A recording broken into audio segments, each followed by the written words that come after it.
trees till you're up to your knees in love. There's a tree house in the meadow below the mountain peak, the perfect place for lovers when they play hide and seek. There's a covered bridge at Cripple Creek where the horses always stop. Between the tree house and the covered bridge, that's how Mom and Pop are making love in the country where skies are blue. All you'll be dreaming of are the birds and the bees and the flowers and the trees till you're up to your knees in love. There are roses on the trellis and the scent of new mown hay. The clinging vine is jealous on the fence across the way. There's a great big yellow moon above and a breeze to sing a song. Between the roses and the yellow moon, a fella can't go wrong if he makes love in the country where skies are blue. All you'll be dreaming of are the birds and the bees and the flowers and the trees till you're up to your knees in love.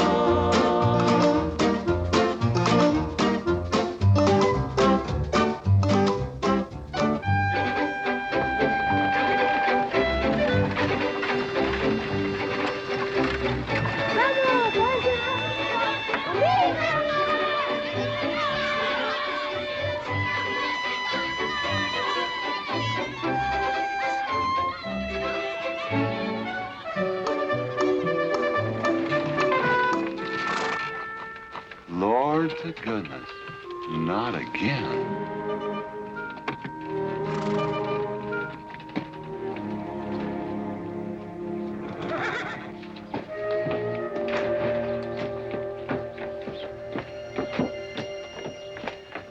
Howdy, Drago. Morning, Curly. Makes 7 times this month he come home swoggles. Only 6. 7? 6. Once was his birthday. That don't count. Give me my bucket whip. Didn't have anything for breakfast but 2 raw eggs and a mug of honey. No.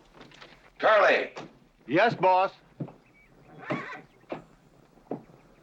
don't say it's a fine morning or I'll shoot you. Get out of here, Bunyan. Good morning. Morning. Carlos, what are you doing up there? I hope I get it this time, Mr. McLintock. My brothers, they got the big hats already.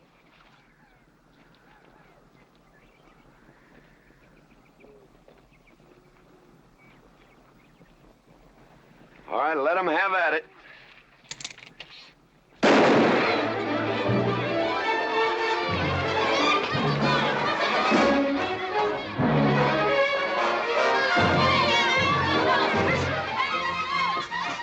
Get over it. Did you let me drive? You promised me you would sometime. No, yeah. Boss, you better watch that turn onto the road. You're gonna kill both of us one of these days. Thank you, Mr. Boss.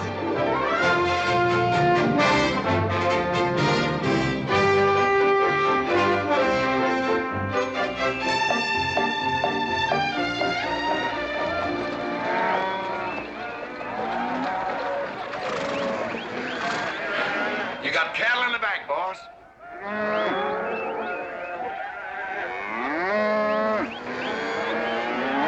Yeah. Give it up. Yeah.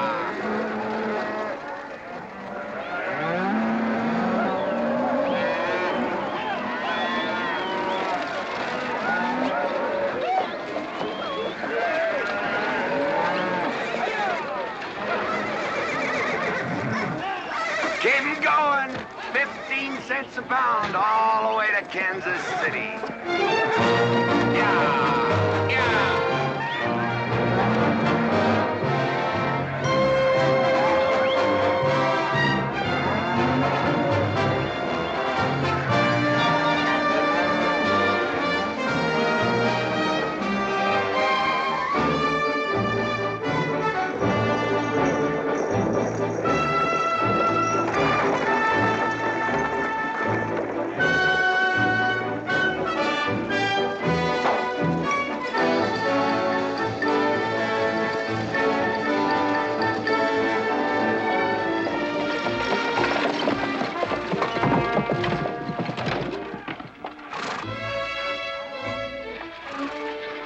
boss, there's one old pensioner I wished you'd pass up.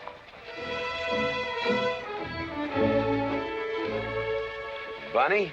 Yeah. I knew where I'd seen his face before. He's an old timer. He's just been around town a couple of years. Oh, you have no milk of human kindness. Morning, Mr. McLintock. Morning, Bunny. Well, I can see you're in good health. Never felt better. Contrary to what you may hear. Me, my kidneys ain't what they used to be, and my liver's been leaving me bilious. Drago? Yeah.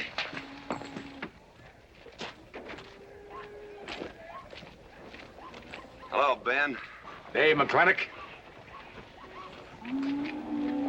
Drago, throw that in the buggy. Yes, sir. It's a scrubby bunch of Sooners, huh? They are at that. Well, it ought to make Douglas happy, lining his pockets with land fees. What are we gonna do? I don't know what you're gonna do, Ben. Me, I do nothing. 200 families. Quarter of beef a week per family. If they last 2 years, that can be a sizable number. I got 20 head to 1 of any other brand on the Mesa Verde. I'm not hollering. Some of us haven't got all the money in the world. And some of us ain't old and tired and feel like being put upon. You interest me, young Ben. Go on. So the first time I find one of our hides wearing our brand hung on one of them settlers' fences, I aim to kill me a plowboy. You do what you want, McLintock. We'll do what we want. Fellas my age generally call me GW or McLintock. Youngsters call me Mr. McLintock. All right, Mr. McLintock. Not because I'm afraid of you. You're the big he-stud of this country. And I reckon a fellow my age should call you Mister. Full grown now, GW. He's a half owner of the spread. I made him a full partner the day the doc gave me the long face. Well, you want him to vote the first time this territory becomes a state, don't you? Of course I do. If these settlers get burned out, there'll be a lot of hollering that this country's too wild to be a state. And we'll go on being a territory some more, with a lot of political appointees running it according to what they learned in some college where they think that cows are something you milk, Indians are something in front of a cigar store. I'm looking to you to hold young Ben down. I'll do what I can. Come on over to the house once in a while. We'll rack up a few hands of stud. GW, that'll be just fine.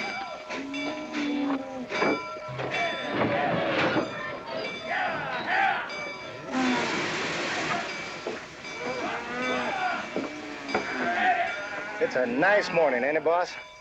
Everybody's entitled to their own opinion. Like that again, eh? Here's something that'll cheer you up. About 1,000 head. I figure they'll bring about 1,250. They're not as fat as I'd like to ship. They all off the North Range? Yes, sir. Settlers. Every one of them with a plow and a Bible. Not the slightest idea what the range is for. Drago! Drag out that hog leg. Yes, sir. Give me some attention. Yeah! People! People! People! People!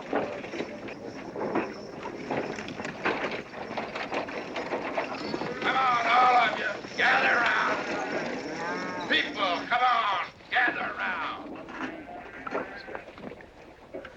I'm McLintock. You people plan to homestead and farm the Mesa Verde. Yes, sir. The government give us each 160 acres.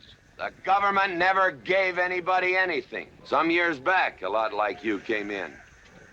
You had a pretty good first year, good summer, easy winter. But the next year, the last rain was in February. And by June, even the jackrabbits had sense enough to get off the mesa. Folks, do you know who that is? That's McLintock. George Washington McLintock.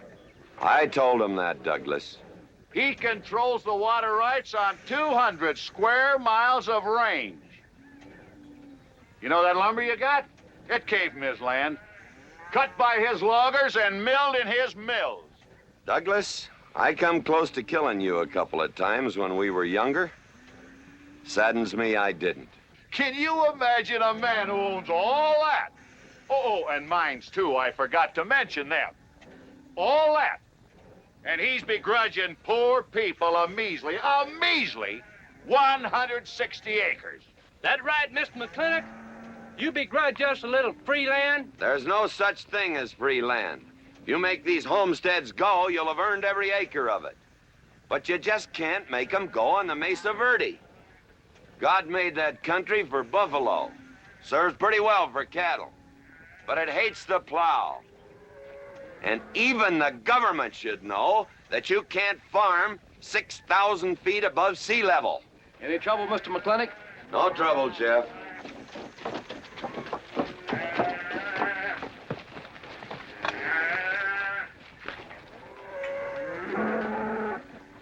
How about you, Douglas?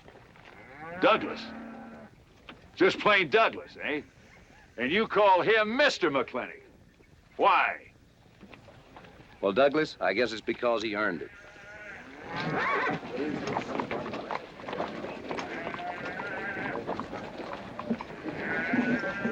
Mr. McLintock, Yeah? I'm a good hand with cattle, Mr. McLintock. I'd like a job. Well, you look strong enough. You come in with those Sooners? Well, yes, sir, but we don't have a homestead. And... Can't use you.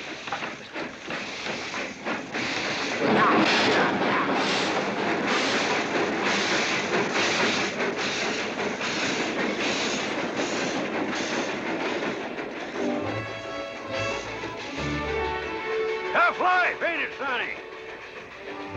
Hell, ain't much future in being a farmer around these parts.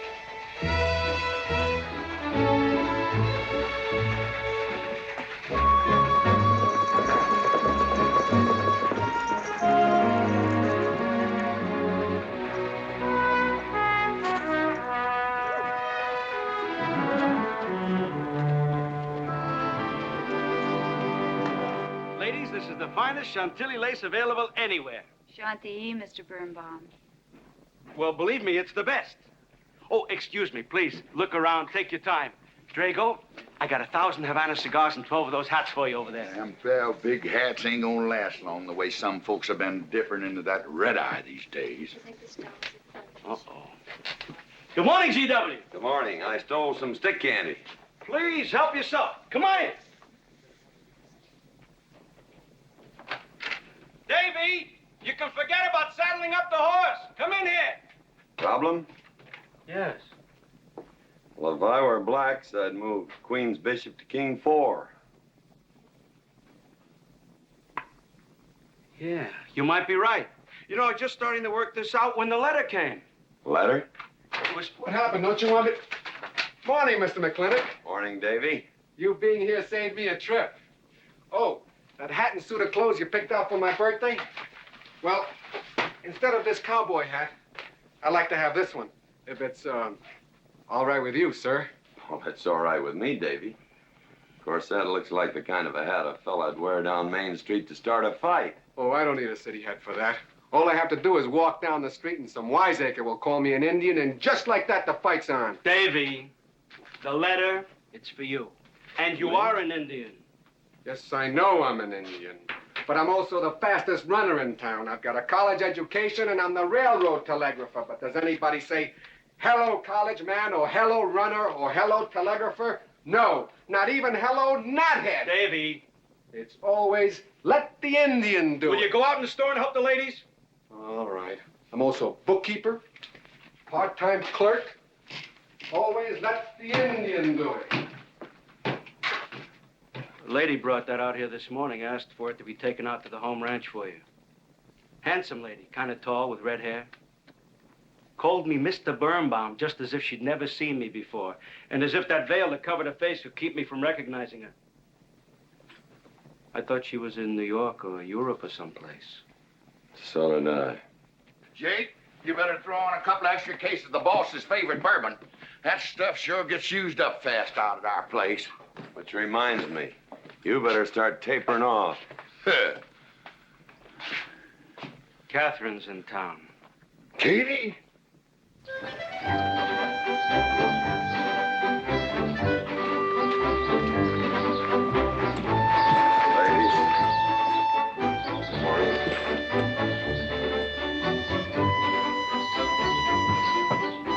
Morning, Miss McLintock. Morning, Mr. McLintock.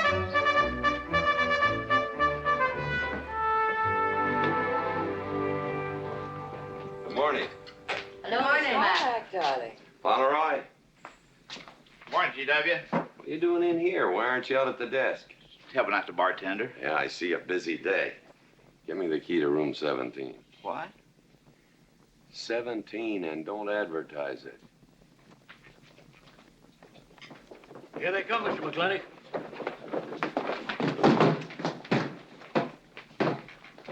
Set 'em up. Here, whiskey. Day off? Off day.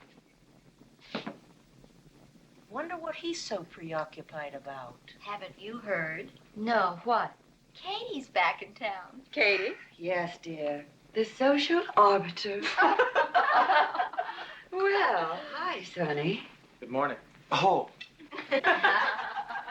He sure is a quiet one. Mr. McLintock, I don't want to bother you. I'm sorry, boy. I told you, no job.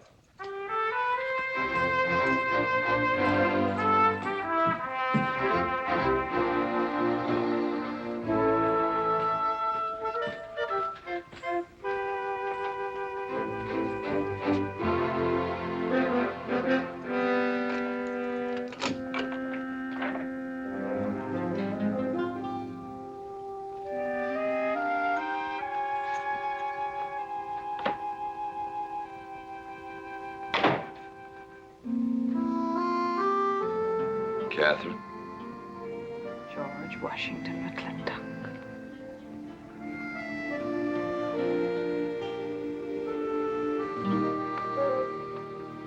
I thought you'd want this.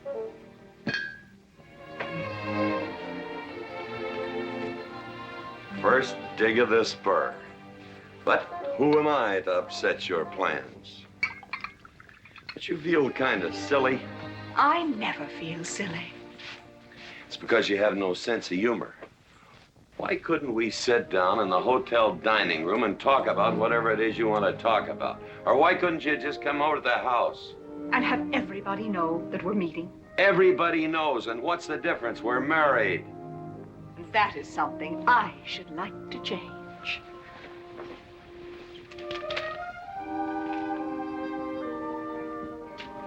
You know the answer, Katie. That isn't why you sent for me. Let's get to the rat killing. That's just the kind of remark that's always endeared you to me. Let us open the discussion. Very well. Our daughter is coming home in a few days. Rather, she's coming here. It was just a slip of the tongue that made me refer to this ugly hamlet as home. Our daughter. Is it so hard to say her name? It's Becky. Rebecca! I hate that name. Anyway, she's coming home. And I hope to persuade you to let her live with me. Part of the time in the capital, part of the time in New York, and, of course, Newport during the season. You're whistling in the wind, Katie. If she stays here, she'll become just as crude and as vulgar as all of this country. And if she goes your way, she'll be all show and no stay. Oh.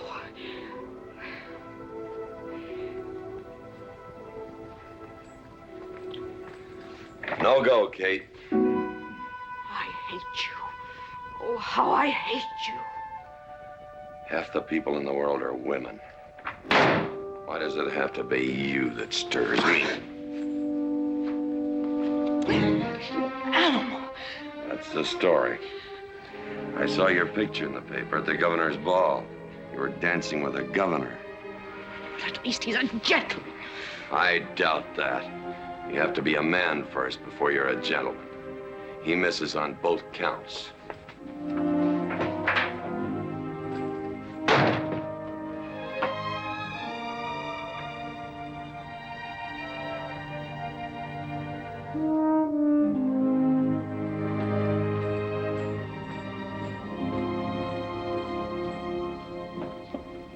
Hey, Sonny, you gonna ask him again? Nope. Hey, boy, you got a pocket of pride. You got a bag. You better listen to an expert, Sonny. I'm telling you, you got to grovel. Human nature gets him every time. Mister, leave me alone. Everybody does it one way or another.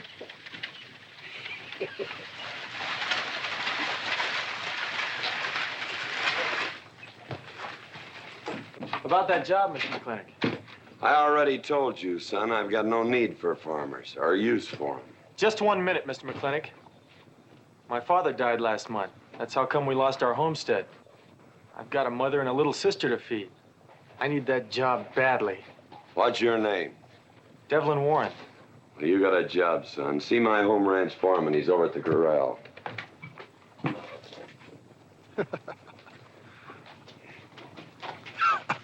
Step down off of that carriage, mister.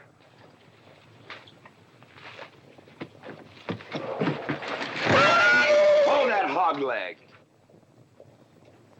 I've been punched many a time in my life, but never for hiring anybody. I don't know what to say. Never begged before. Turn my stomach. I suppose I should have been grateful you gave me the job. Gave? Boy, you got it all wrong. I don't give jobs, I hire men. You intend to give this man a full day's work, don't you, boy? You mean you're still hiring me, Mr. McLintock? Well, yes, sir. I mean, I'll certainly deliver a fair day's work. For that, I'll pay you a fair day's wage. You won't give me anything, and I won't give you anything. We both hold up our heads. Where do you live? The settlers' encampment, down by the mine. That's your plug? Yes, sir. Well, hop on him, and we'll go get your gear.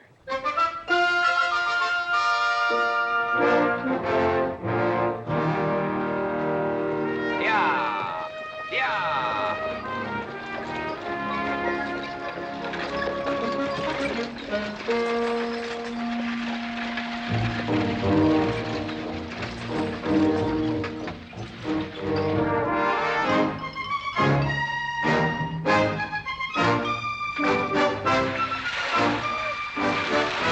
Morning, Mr. McLintock. Morning, Mr. Poor Boy.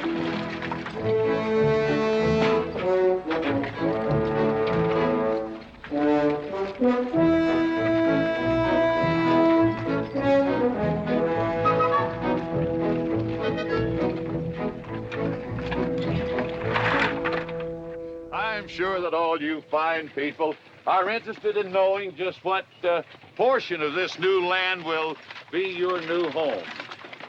Oh, Jones and McAllister, since you've been more or less the leaders of our group, I'd like to have you come up and check the exact location. Won't be a minute, sir.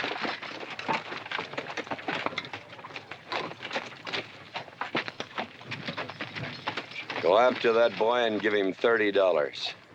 Tell him McLintock pays these riders a month in advance. From the looks of things, they could sure use it, too. Oh, Mom? It's Mr. Drago. Morning. Well, and what do we owe this visit from the cattle baron? I've got a touch of hangover, bureaucrat. Don't push me. Oh, backman!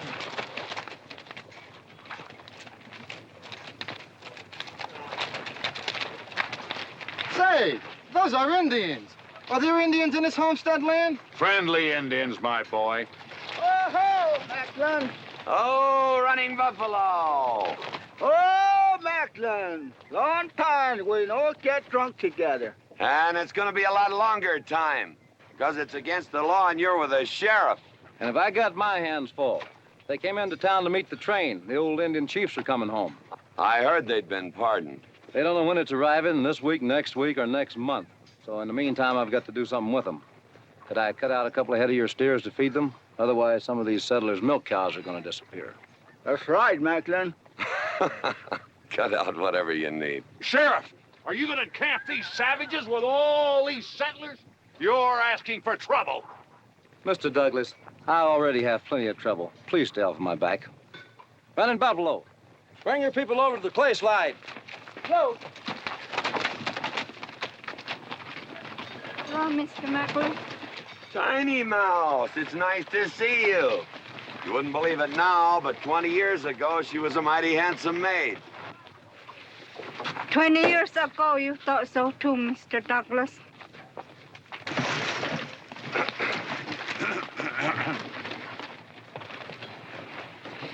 It was just like this. I had a dead beat on old Running Buffalo, and my sharp 50 caliber misfired. I was back in that trouble in the forest. Remember? I remember. Hey, you want to tell you something come directly from heaven? No.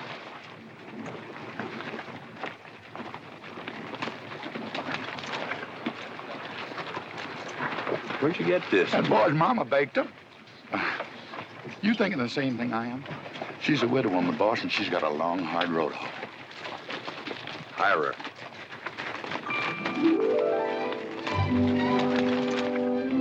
I always said you had a heap of sense. Mr. McLintock, this is my mother. Your mother? And my sister.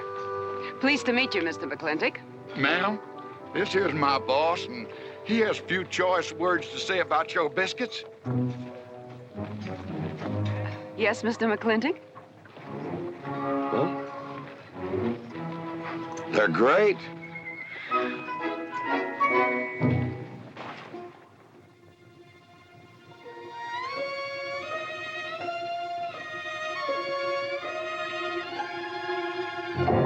Well, you old can-knees reprobate, how about it? Fire me? I kill myself. I'm not talking about firing you, I'm retiring you. You've been rustling food for us for 30 years. We're gonna put you out to pasture. All you'll have to do is give advice. Be one of the family. I kill myself. I may save you the trouble. But, Ching, you kill yourself, I'll cut off your pigtail, and you ain't never gonna get to heaven. I'll be one of our family. I give you my solemn word. Pretty clumsy family. Drink too much, get in fights, yell all the time. Cut off his pigtail. All right, I'll be one of our family. Giúp lấy đó. Phải là giúp lấy đó. Giúp lấy đó, hai. Cảm ơn.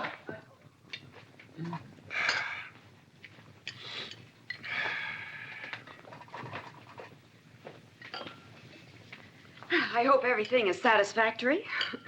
This is such a big house, it'll take me a while to get used to things. Now, please don't hesitate to tell me if anything is wrong. No bird's nest soup. Otherwise, just fine. Everything out nicely, finally. Fine. ma'am? Best apple pie I ever had. Curly's right, ma'am. Hated to leave that last bite. Shall we celebrate with a drink? Carlos, come in and help me with the dish. Alice, you want to help too? Yes, Jacob. All right, pitch in. Now, I'll wash and you get dry. Is that good here?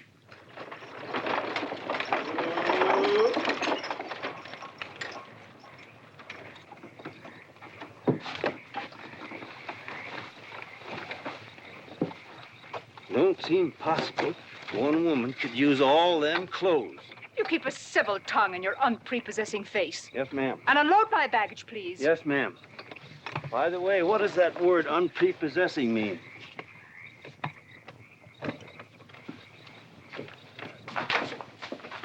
Miss McLintock. Oh, hello, Carlos. Run and help the driver with my luggage. I couldn't trust anyone else in this house to do anything correctly. Luggage? Give him a hand, Curly. Yes, boss. Mr. McLintock? Are you moving back in? Yes, but nothing has changed except my place of residence. And I'd be willing to put up with savages rather than be denied the company of my daughter. And I'm proving that by moving in here. Mr. McLintock, since it's my first day, would you excuse me if I, Go ahead. Oh, Catherine, this is Dev Warren. He joined the outfit today. Please, ma'am. Thank you. Well, how refreshing. A polite young man here. Where did he come from? He's a farmer. A farmer? Well, I'll be doggone. Kate, welcome home. What on earth are you doing in that idiotic-looking outfit? And don't you dare call me Kate. That's my butling suit. I'm butling for the boss. And I'm sorry, Catherine. That Kate kind of slipped out from the times I remembered you as being nice people. Oh. Are you going to stand there with that stupid look on your face while the hired help insults your wife? He's just ignorant. He doesn't know any better than to tell the truth. And I can't help this stupid look. I started acquiring it as you gained in social prominence. Mrs. McLintock, where do you want I should... What? Put him in the master bedroom. Yes. But move Mr. McLintock's things into another room. Oh, the one back of the stairs would be best so that he can't wake up the entire household when he comes home every Here's night. Just before daybreak. Yes, ma'am. Oh, excuse me. Here's your cigars, Mr. McLintock. I am Mrs. McLintock. Kate, Catherine, this is the cook. This is the lady who does the cooking for us. Mrs. Warren, Mrs. McLintock. How do you do? Very pleased to meet you, Mrs. McLintock. Very pleased. Likewise. You see, I just came to work here today, and I guess I jumped to the conclusion that this was a bachelor's household. It is, and then again it isn't. I will explain so everything will be quite clear, Mrs. Wallace. Mrs. Warren. Mrs. Warren, it has been a bachelor's household for quite some time. And it will be again just as soon as I am out of here, which will be as quickly as I can make arrangements to take my daughter back east with me. You see, she's coming home from school in a few days, and then we'll be off together, and you can return to conducting yourself as you consider proper in a bachelor's household. Katie! Shut up!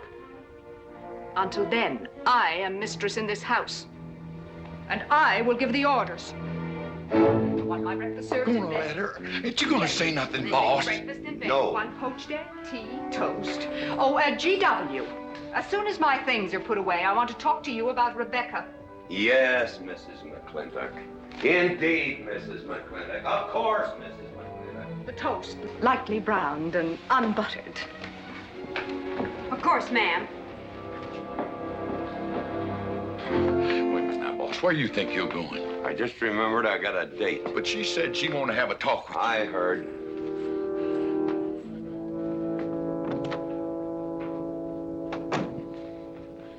Good evening, Lem. Good evening, Mr. Mack. Yep. Say, Mr. Mack, what does unprepossessing mean?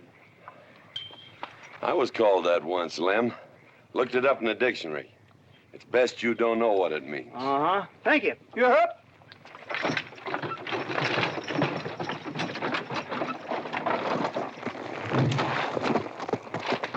Hey! What am I gonna tell her when she asks where you went? When in doubt, tell the truth. She wouldn't expect that from you anyway. Where's Mr. McLintock going? There he goes, burning his last bridge. You see a yellow streak about a foot wide running up down his backbone. Well, Mr. McLintock? He ain't afraid of nothing. I once thought that.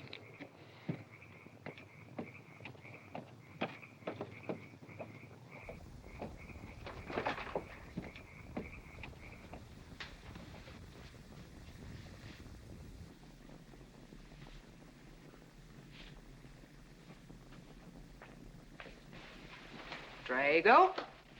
Yes, ma'am. Was that, He took off, lit out. I told him I wanted to talk to him. Ma'am, I was standing right over here when you said it, and I was standing right out there on those front steps when he walked up to a horse, grabbed a hunk of mane, stepped up on him, and sunk spur. Where did he go? Last time I saw him, he's going east. But you know him, he's liable to go north, south, or west. Get me a carriage. Yes, ma'am, but But what? maybe you shouldn't follow him into maybe where he's going into. What does that mean? I don't know, but I wish I hadn't said it. I'll just get the carriage. Yes, ma'am. What happened? Get the Bruce. Baruch? Hitch it up. She wants to go to town. But Mr. McLintock never said anything to me about it. Look, young fella, I'm the ramrod around this place, and you better start giving me a yes, sir. You're gonna get the roof of this house pulled down on your head. Yes, sir.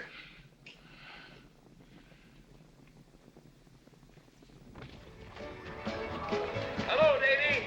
Hi, Mr. McLintock. New broom, eh? Big please. Hello, Bunny. How is everything? Oh, fine, Mr. McLintock. I I'll get you next time.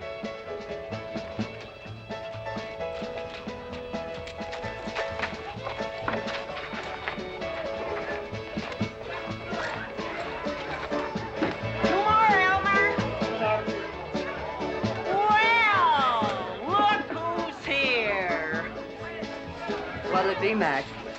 Same as usual? Ladies. Evening, GW. Jake? Wrong move. What? Chess problem. Queen's in danger.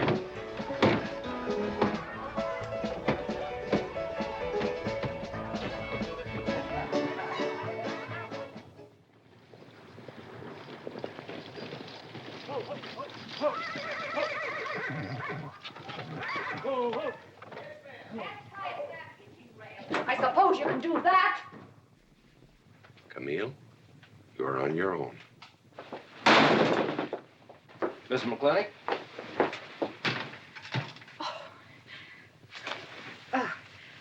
I'm Camille. Camille Reedbottom. I'm learning the game of chess. Thought it would give me something to pass the time. See, I have nothing to do all day long. I just remembered something.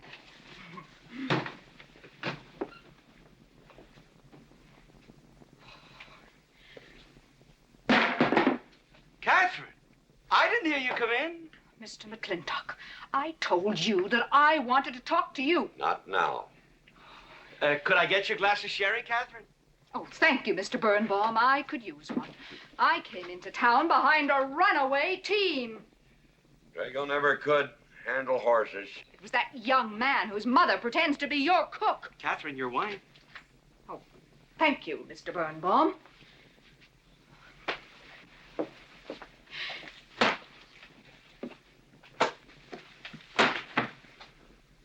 Now, Mr. McLintock, we have an awful lot to talk over. First thing I learned about Indian fighting was to wait for daylight. What has our conversation got to do with Indian fighting? Indian fighting is good experience for our kind of conversations. Oh. It'll wait, Catherine. Evening, Sheriff. Mr. McLintock, we had quite a ride out here. Oh, I finally got that team settled down. It's your move. No, it's your move. I just castled. Oh. Now, look here. You're not going to sit here all night long and play chess when the matter of our daughter remains unsettled. I am going to remain here and play chess, and the matter of our daughter is settled. She stays. Oh, such stubbornness. Catherine, your hair. Oh, it is a mess after that awful ride. No. It's just that I haven't seen you for a long time. And it seems to me the last time I saw you, your hair was a little darker, no?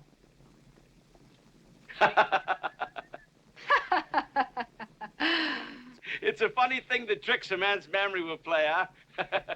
Mr. Birnbaum, I think that you've completely lost your mind. You have done something to your hair. I have not. I had it been none of your business. I'm certainly not going to put myself in the place of those blondine trollops that you seem to prefer. Take it. Huh? Oh. Fill it. Oh.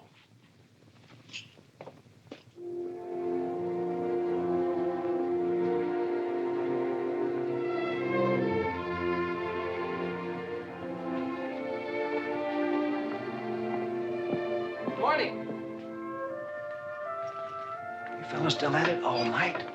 A McLintock never quits. But a Birnbaum has to. Besides, the game is over. You got me.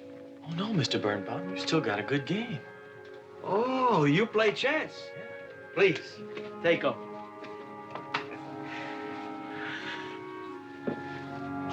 Pretty good. Fair. Well, looks like I won't have to come into town always to get a game. Remember, I'm a bad loser. It's your move. Yes, sir.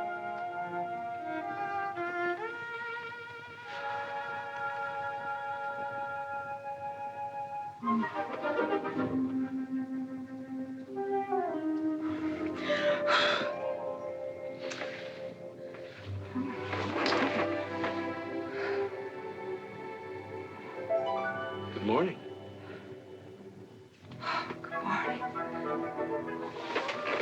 It's not morning already. Mm-hmm. Cup of coffee? Oh, yes, thanks, Jake. You're welcome, Catherine. Got any cream? Canned cow's milk. That'll do. Good old condensed milk. That reminds me. I was cleaning out my desk the other day. I found something I wanted to return to you.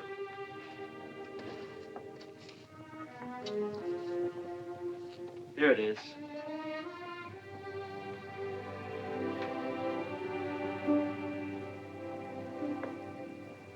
It's a medal, remember?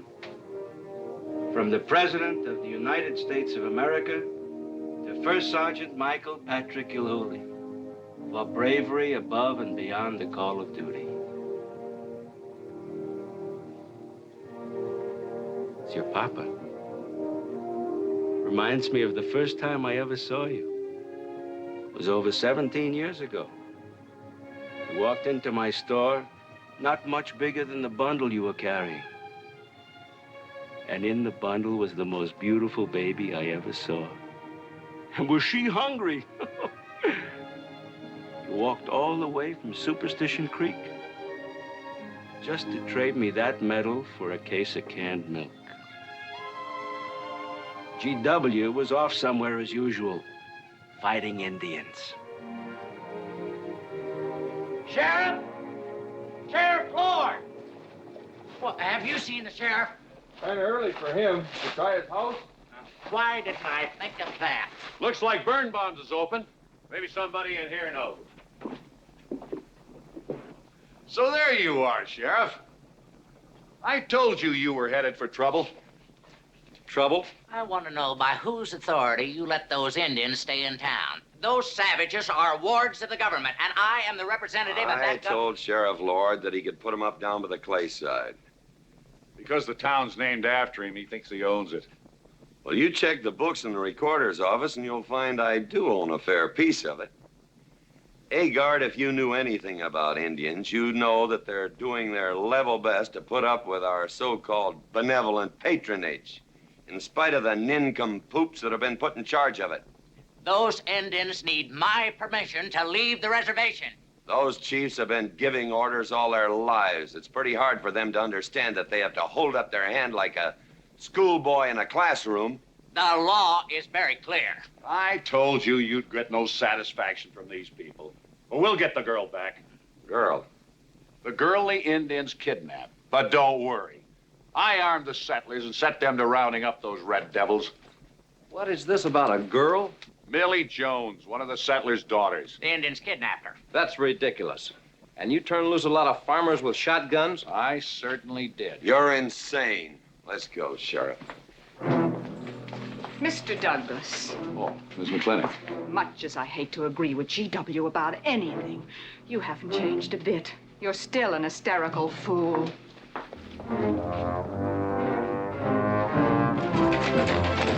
Coming to town, I got worried. What about? Thought maybe Katie shot you. Not yet, Drago, but it took restraint. Wait a minute. You better take Agard along. Not that he'll be much help. Drago, put him on a horse. Just a minute. Well, I'll drive. Yes, ma'am. Agard, what are you doing? Agard, this is serious. Stay with him, Agard. Stay with him. Agar, will you stop showing off and get in this buggy? Mercy. Mercy. That horse is a little green.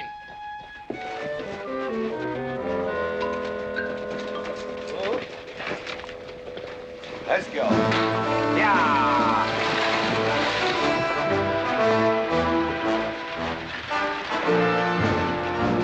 Just where do you think you're going? Don't use that range, boss. Tone of voice with me.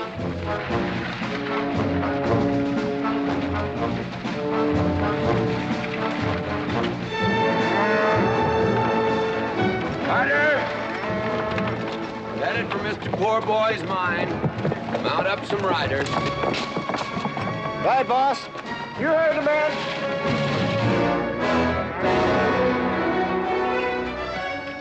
I don't like it, Mr. McLintock. I don't like it one bit. What don't you like? They're planning to hang an Indian.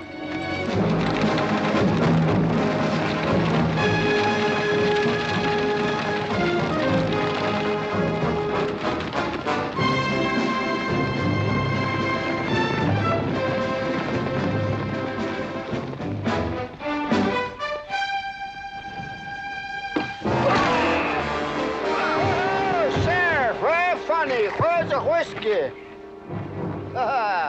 Hold that! Not so fast, Mr. Boss of the whole country. Unless you want to wear a big hole in your middle. How long is GW going to let that cheat-chalker push him around? That cheat-chalker has a sawed-off shotgun. How do you know she didn't wander off someplace or meet some fella or something? What are you saying? That I didn't raise my girl right? That she'd wander off all night with some man? There's a lot of things I'm not saying to you, mister. Well, you got a sawed-off shotgun in my middle. But how do you know this Indian had anything to do with it? She's gone, ain't she? She's gone. Pa! Pa! I'm over here! Pa! Been looking for me, Pa? Where you been, gal? Young Ben took me for a sunrise ride, and the horse wandered away. You come down over there. But, Pa! She's telling the truth, Mr. McLintock. We wasn't doing nothing. Well, that's not important right now. The important thing is that you don't draw that hog leg, or this'll be worse than Dodge City on Saturday night. You get on, back to the wagon. I'll tend to you later. Now for this young whippersnapper. Now, no harm has been done. And young Ben here is one of the nicest boys in the territory, so just put down that shotgun and I'll let's teach forget him to fool with Mike. Now, we'll all calm down. Boss, he's just a little excited. I know. I'm going to use good judgment. I haven't lost my temper in 40 years. But, Pilgrim, you caused a lot of trouble this morning. Might have got somebody killed. And somebody ought to belt you in the mouth. But I won't. I won't. The hell I won't.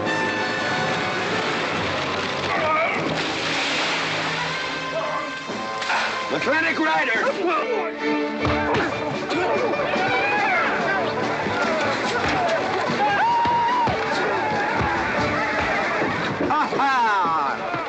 Oh, Markland!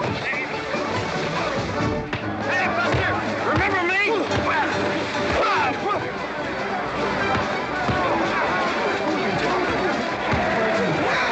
Hello, sir. Nice party.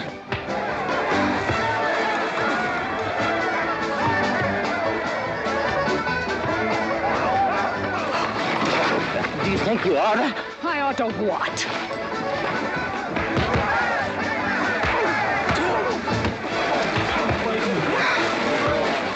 Why, you...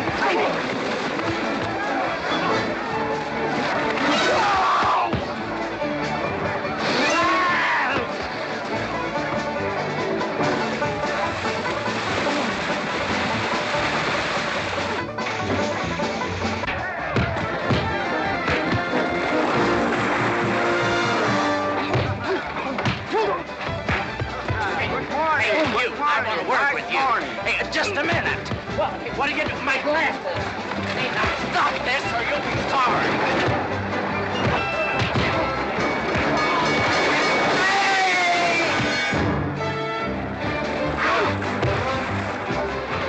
Stay out of this, Jake. It's everybody's war.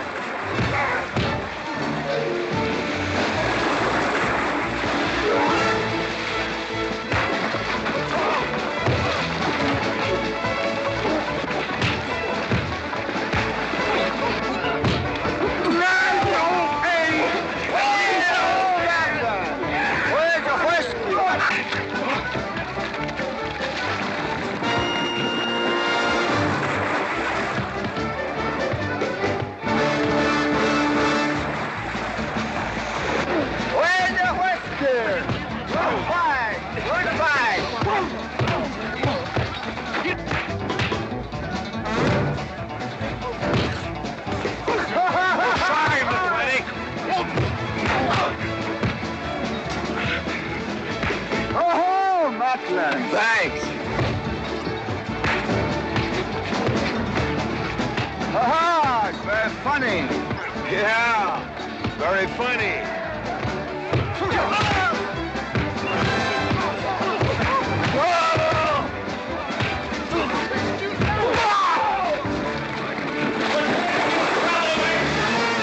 Guys, Mr. Douglas, I'm sorry.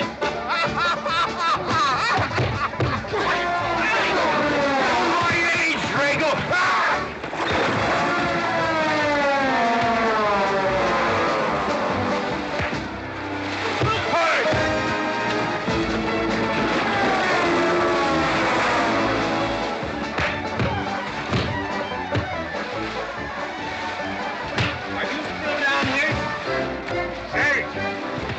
Horse wanted away, huh? Honest, Mr. Jones, honest. Oh, get out of my way. Nice left. Thanks. I went to college. For this, you don't need college. You're not getting me down there.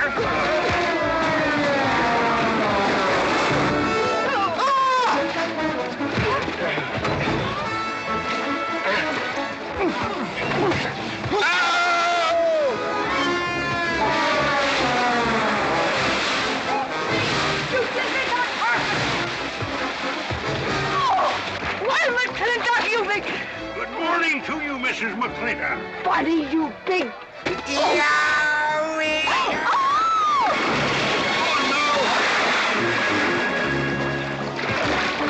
G.W. McLintock, you big clumsy! Well, it's pretty hard to control yourself.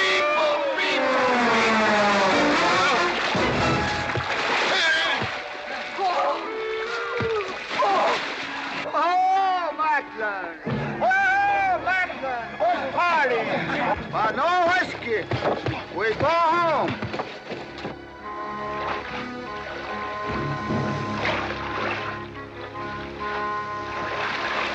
You and your friends!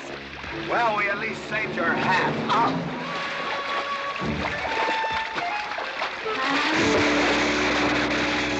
Where is everybody? Oh, for heaven's sakes.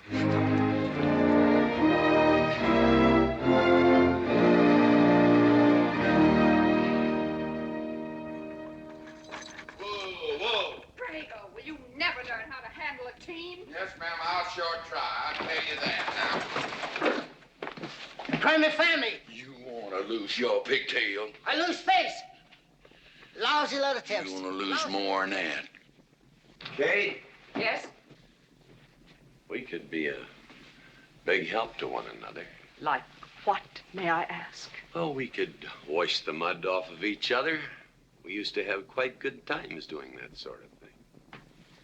There are a lot of things we used to do. Good night, Mr. McLintock.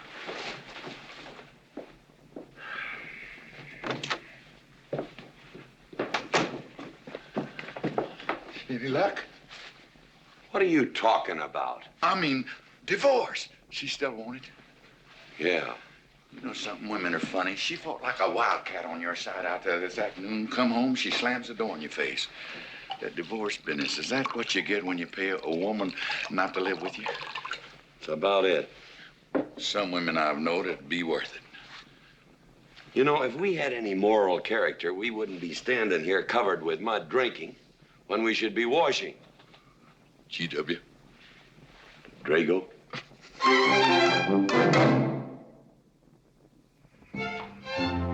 Miss Warren, these biscuits. Mmm. Oh, thank you, Drago.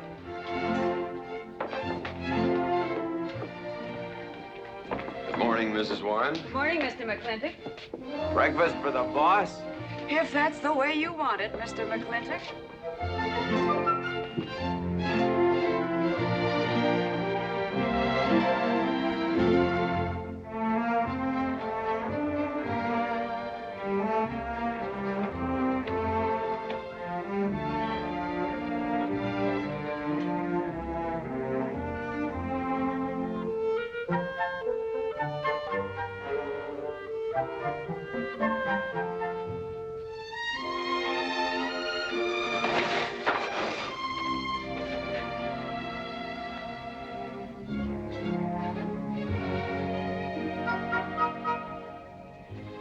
1 poached egg, tea, toast, lightly browned, and Why, Mrs. McLintock, you have a black eye. I do. Ooh.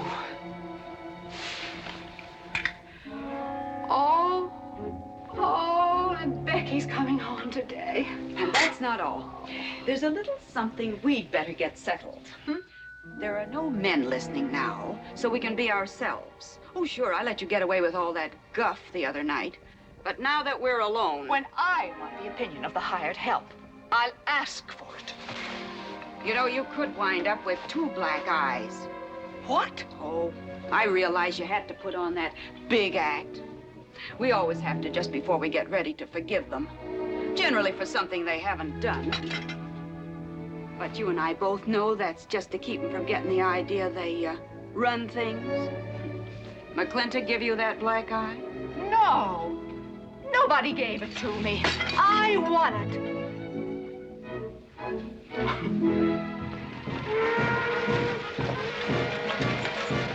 Morning, Davy. Morning, Mrs. Beach. Mr. Beach.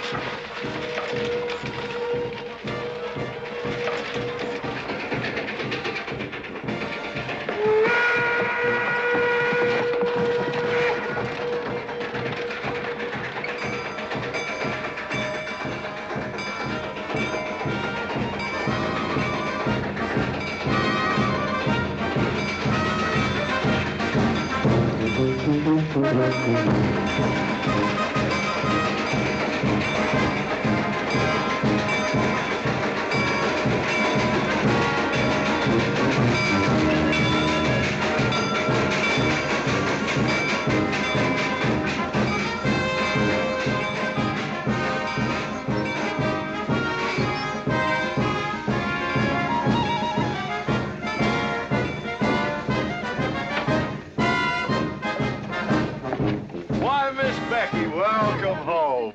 Hi, My boy! Good to see you again.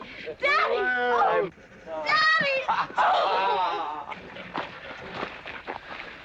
It's been 2 long years. I guess I'm gonna have to stop calling you Tomboy. Oh, Becky. Mama! Oh, darling. I wasn't sure you'd be Oh, here. I've been here a few days. Oh, Becky, I bought you 3 of the most beautiful dresses. Uncle Drago! Oh! Did you bring your old uncle a coming home present? Sure did. What is it? A mustache cup. And what did you get me? Prettiest Palomino pony that ever packed a saddle. Broke the stand, drowned, tie, and the counter. Oh! Uncle Jake! Oh! What are you doing with Mr. Douglas's tuba? Oh, Mr. Douglas had a little accident. I brought you a whole shipment of licorice sticks. But now that I've seen how much you've grown, I think we better exchange them for a couple of bolts of dress goods, huh? Thank you.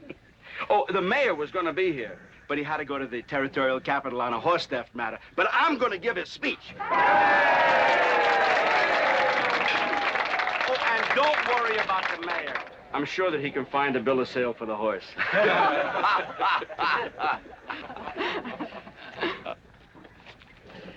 Ladies and gentlemen, we are here to welcome the fairest... What am I doing? We are here to welcome back the prettiest girl that was ever born in McLintock, or in any part of the territory.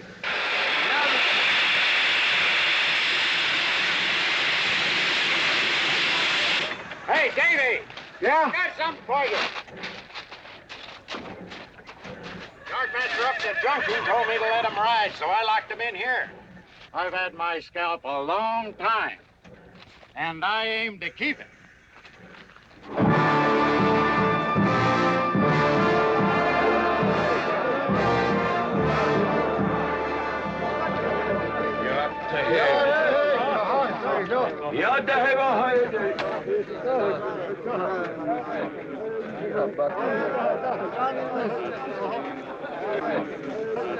And now she's come back to us. Gone are the pigtails, but the freckles are still on the prettiest face that was ever born in McLintock.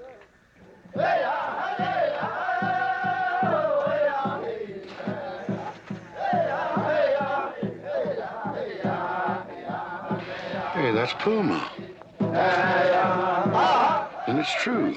The government did turn them loose. Good old Puma.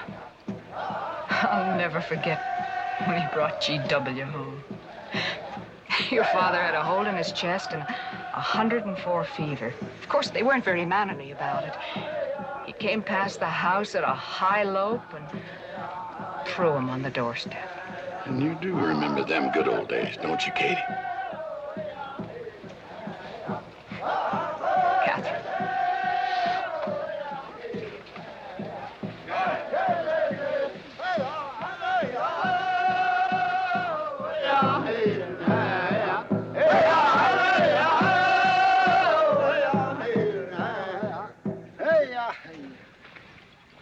Yatta my friends. Yatta Puma, honored enemy.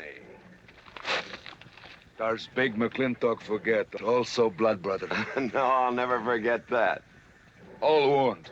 Does it hurt still? I feel it when it comes on to rain. An inch higher and I wouldn't have had to worry. Our big McLintock, that was remembered fight. We return with news. Our people have more trouble. You see, I learned good English now, big McLintock. Learned in white man's jail. But we would have you talk our cause at government hearing. I understand that Governor Humphreys is going to preside at that meeting. Yes, Puma, I'll translate your wishes. Mr. McLintock, could I impose upon you to use your Comanche to tell these Puma chiefs... is chief of the Comanches, and he speaks English very well. Oh, well, your people will have to follow my instructions to the letter. It is the law of the land. Well, now, just a minute. Well, for heaven's sakes.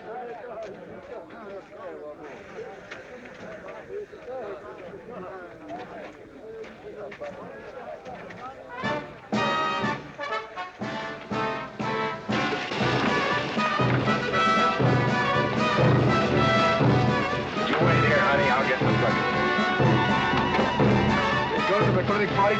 Surely. Will I see you there, Beth? Of course, Davy, and you can have the first name. Sis?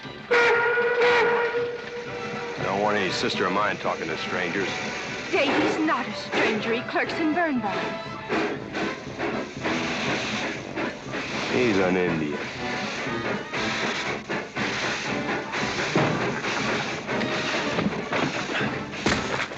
Darn you, Drago!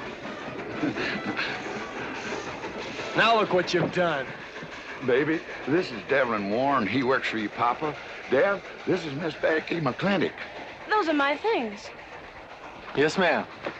Oh, I'd have known you anywhere, Miss Becky. What do you mean? Oh, I mean, you look so much like your mother. Well, even prettier.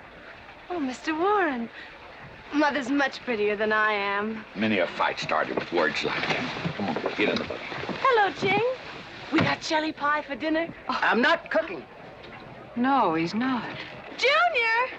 Yes, Miss Becky. You remember Junior Douglas, Mama? Oh, of course. How's college? Valedictorian, 95. Oh, congratulations. Oh, Mr. and Mrs. Douglas, we will see you at the party, of course. Oh, delighted.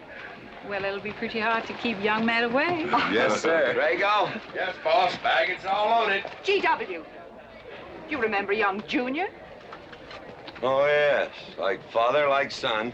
Mr. McLintock, I hope you don't think I'm being presumptuous in asking for the honor of calling on Miss Rebecca.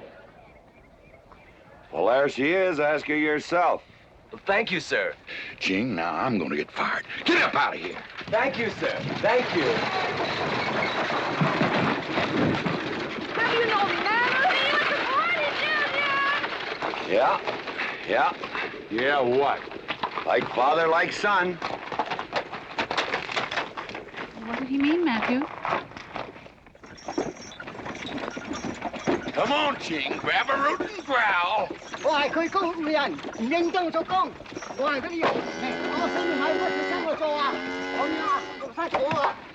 Well, you're doing a good job, Miss McLintock. Thank you, Miss Flora. Deb, when you're finished there, go over and help Drago with the beer cakes. Yes, Mom. Deb, could you come and help me a minute?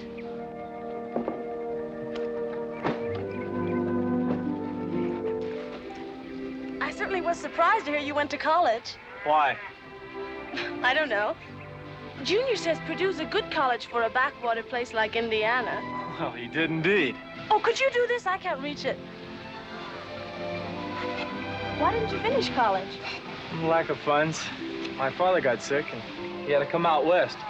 So we took out a homestead. You know, your mom's sure cute. It's too bad you didn't inherit her eyes.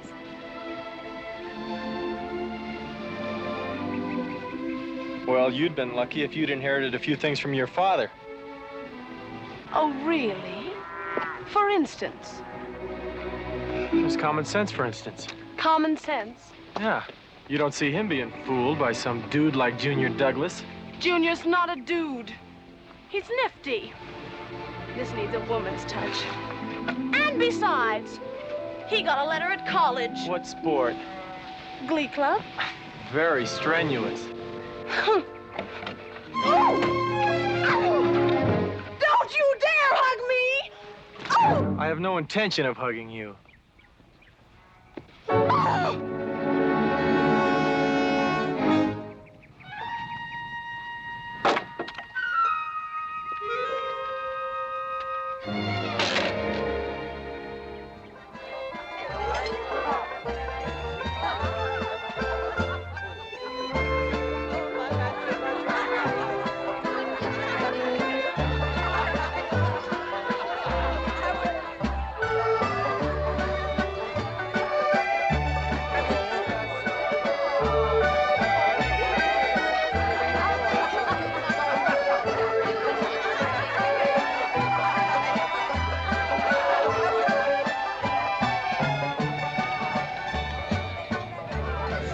Ladies all look lovely, Catherine.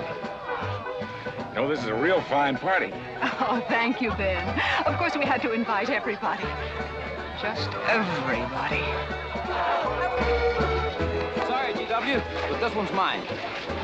Well, thank you, Mrs. Warren. I guess I'll have to be a good host in my own home. Well, the next one's yours, Mr. McLintock. Thank you.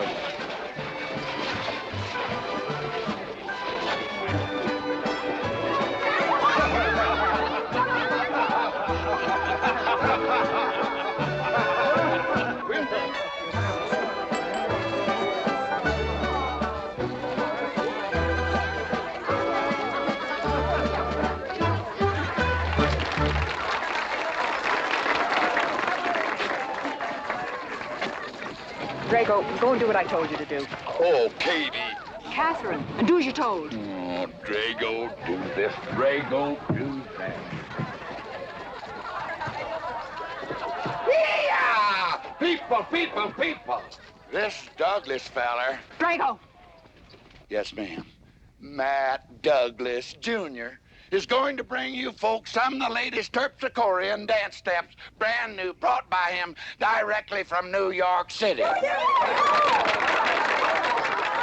right, Mr. Fiddler.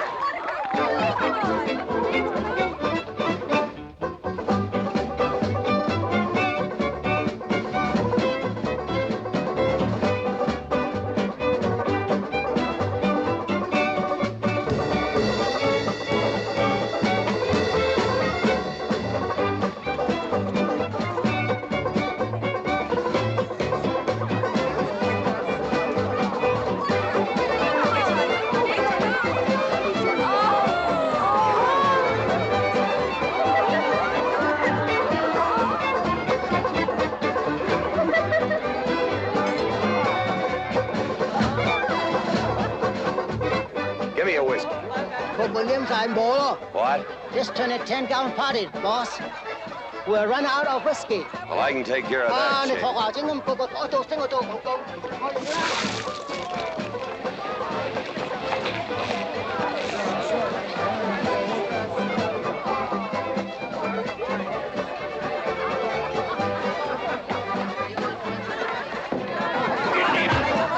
Indian.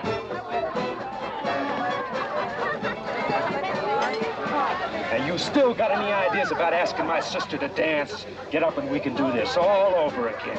Yes! That's enough. You fought it. It's all over. Quit butting in, Birnbaum. He's a hired man, not your son. Look, you fought him fair and square. I don't think it was so fair and square. Well, you want to take up where he left off? If I did, you wouldn't find it so easy.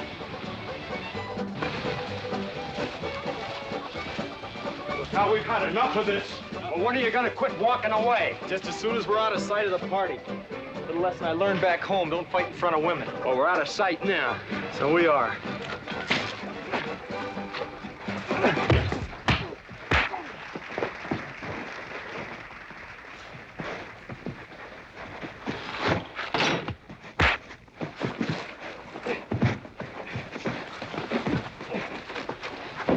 Such vulgarity. Someone should do something about it. You're right. Absolutely right.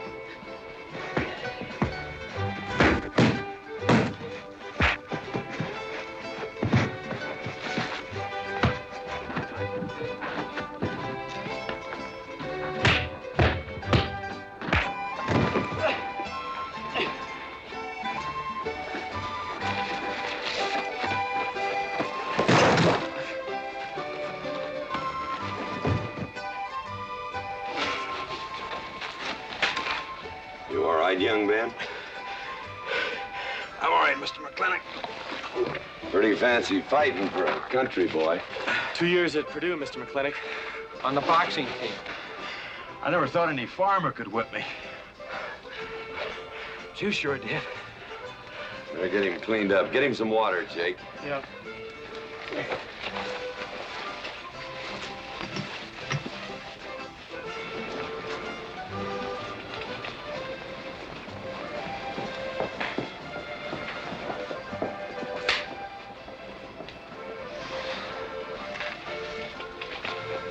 Get yourself cleaned up. Go ask that girl for a dance. Who? Oh! Did I miss one? Where is he? I'll find him, that young whippersnapper. Trouble. Where is that farmer boy? Where is he? Where is he, G.W.? Oh, so you're the young farmer boy that whipped my nephew. Well, I'm Fauntleroy Sage, young Ben's uncle. Well, I'm no farmer, but if you're young Ben's uncle, yes, I whipped him. And you're intruding. What's intruding mean? Butting in. Oh, so he's insulting me.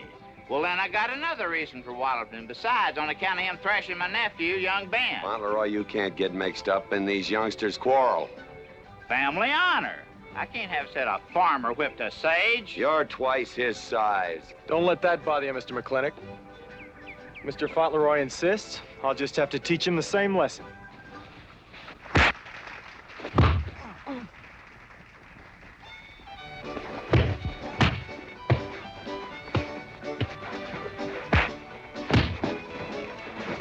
Say!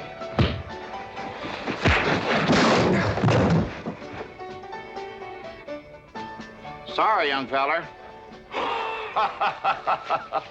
Hate to have to do that, young fella. No hard feelings. Not yet. Not yet what? I mean, that isn't all. Now, wait a minute. Fauntleroy, we're gonna make this a fair fight. Of course we are. Of course we are, G.W. There'll be none of this. I wouldn't do that, G.W. You wouldn't do... No, I wouldn't do that. And Dev, I don't want you kicking Fauntleroy in the knee. He didn't do no such thing. And none of this nose twisting. He's all yours.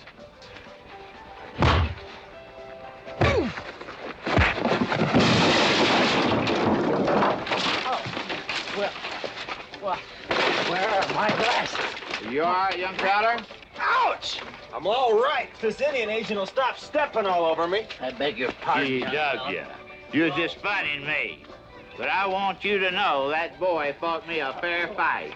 Well, I'm glad to hear that, Fauntleroy. Here's my uncle. Fauntleroy, what have you been doing?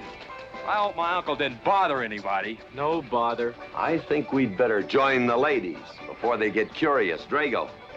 Fauntleroy, let's line them all up for a do-si-do. Jake, you think tincture of arnica would help? Could be. Used to help you. Gentlemen, to the medicine cabinet.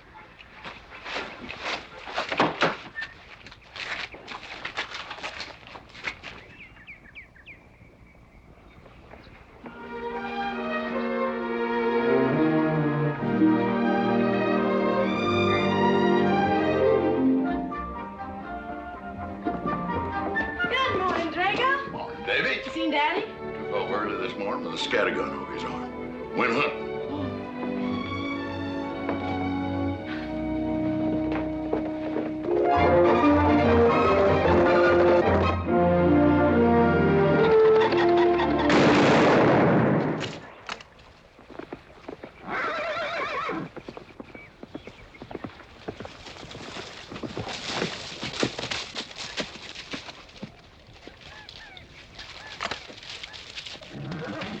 Morning, Daddy. Good afternoon. I'll get you out so early. There's something I have to get straight in my mind. Yeah? What? Mama.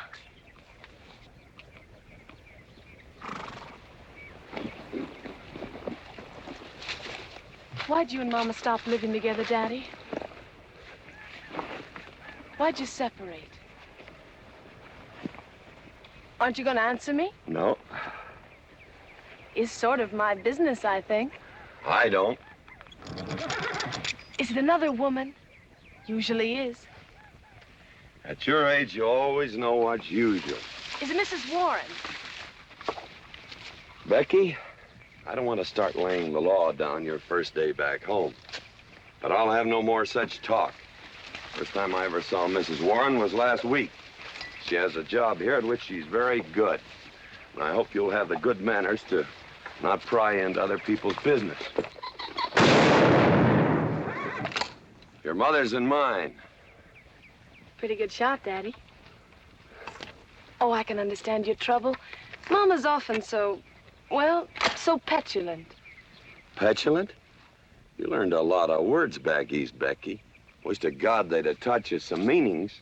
You were only about 6 months old when your mother stayed alone with you in a sod hut under 8 foot of snow, while I moved the herd 300 miles south to try and save it. Saved about half of it. You were a little more than a year old at the time of the great Comanche raids. We stood off 500 Plains Indians for 9 days. Petulant, Becky? I think you better go on home. See that Ching gets those birds.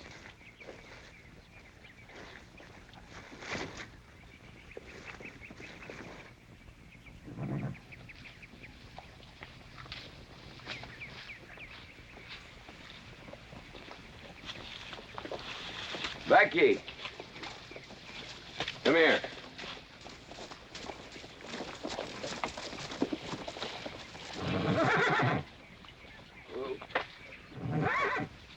There's something I ought to tell you. Guess now's as good a time as any. You're gonna have every young buck west of the Missouri around here trying to marry you. Mostly because you're a handsome filly. But partly because I own everything in this country from here to there. They'll think you're gonna inherit it. Well, you're not. You're gonna leave most of it to, well, to the nation, really. For a park where no lumberman will cut down all the trees for houses with leaky roofs. Nobody will kill all the beaver for hats for dudes, nor murder the buffalo for robes. What I'm gonna give you is a 500-cow spread on the upper Green River. Now, that may not seem like much. But it's more than we had, your mother and I. Some folks are gonna say I'm doing all this so I can sit up in the hereafter and look down on a park named after me. Or that I was disappointed in you. Didn't want you to get all that money. But the real reason, Becky, is because I love you. And I want you and some young man to have what I had. Because all the gold in the United States Treasury and all the harp music in heaven can't equal what happens between a man and a woman with all that growing together. I can't explain it any better than that.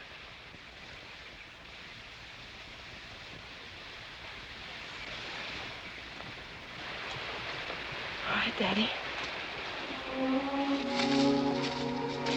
Becky.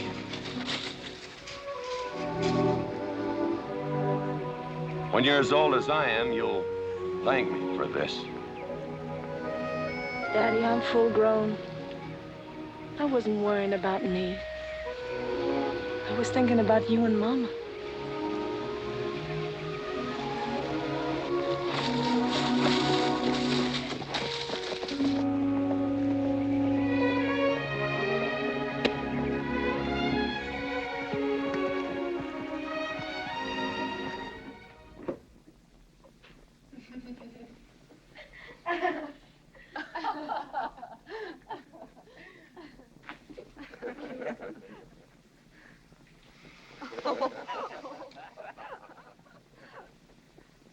Oh.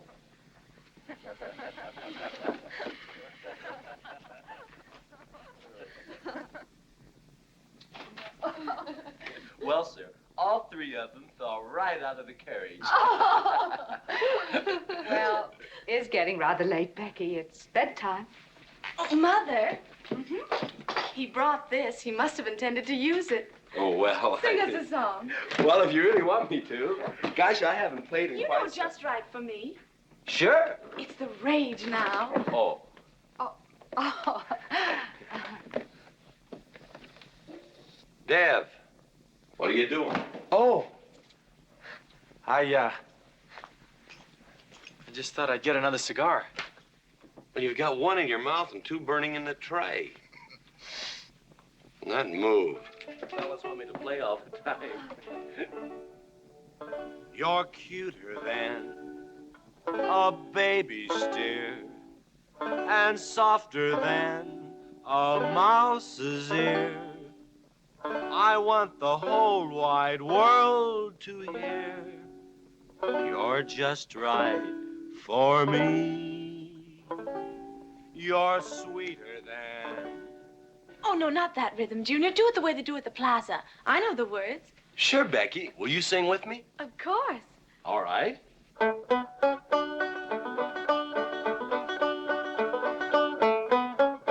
love a man who's witty and smart and clever. It's your move. Oh. Oh, Deb, you're playing like an amateur. Let's call it an evening. I'd like to know where your mind is tonight. You're sweeter than the early spring, or bluebells when they start to pretty good. Voice like her father. Feel like a king, you're just right for me. Sweeter than honey, finer than wine. I'm sure they found you on that honeysuckle vine. I would melt in your embrace. You disappear without a trace. To die like this is no disgrace. This is the time. This is the place for you. Just Right for me.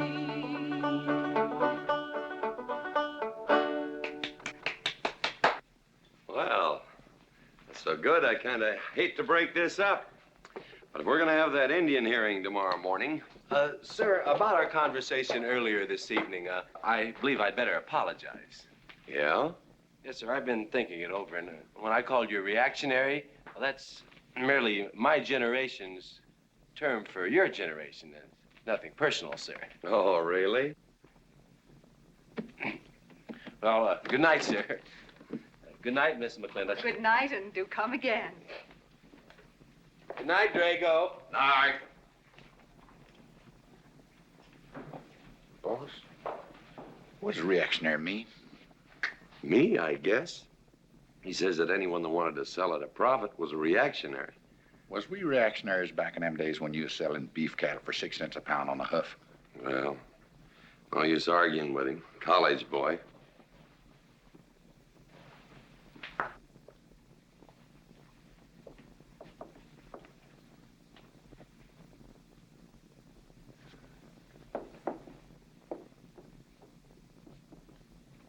Devlin Warren, if you was my kind of man, you wouldn't let some dude walk off with the prettiest girl west of Denver without putting up some kind of fight. Does it show? Well, what can I do? I'm just one of her father's employees. I'm just a hired hand around here. Every so often, Dev, you spill the strangest ideas. Everybody works for somebody. Me, I work for everybody in these United States that steps into a butcher's shop for a T-bone steak. And you work for me. There's not much difference. Daddy, the most terrible thing just happened. Junior's horse ran away. The one he rented at the livery stable. Tied up a rented horse by the reins. He's probably back in the stall by now. I think we can get Junior something that he can ride. What I'd rather do, Daddy, is drive Junior home in our barouche. It's a lovely evening, and I'm sure Uncle Drago wouldn't mind driving. I would, and I got the kind of manners don't keep me from saying so, just to be polite. I'll drive him home, Mr. McLintock. And you don't have to come, Miss Becky. I'll see that he gets home safely. I can take care of myself. You got yourself a foot, didn't you? Dev, get the carriage. Drago? I'm going with them. Now you got me wrangling dudes.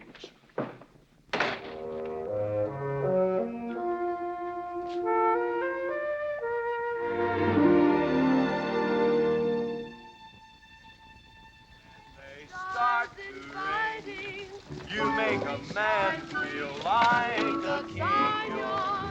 Just right for me. Miss Becky, somebody better help me watch the road. You know, I'm new around here. Might take the wrong turn off. Devlin Warren, you know there isn't a turnoff between here and town.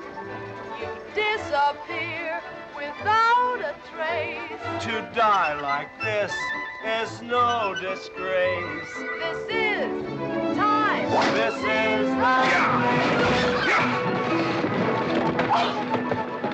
Devlin Warren, what are you trying to do? Kill us? Rather have your friend drive?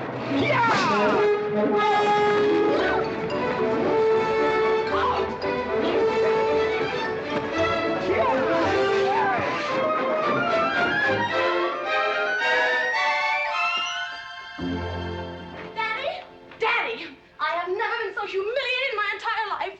I said what I said, and I'll stand by it to the death. Shoot him, Daddy. Shoot him at once. Why? My honor is at stake. Well, now, Your Honor. Absolutely. He impugned my honor. Impugned? What does that mean? Slander. He slandered my honor. He did? I said what I said, and I'll stand by it to the death. He admits it, see? Shoot him. Well, what is he admitting to? Why, he called me a... I won't even repeat the word. I didn't necessarily call you anything, but I said what I said, and I'll stand by it to the death. Well, just for the tally books, what did you say? I said that any girl who would permit a man to kiss her before they're formally engaged is a trollop.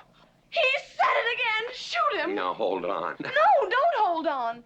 If you're my father, if you love me, you'll shoot him. Well, I'm your father, and I sure love you. So?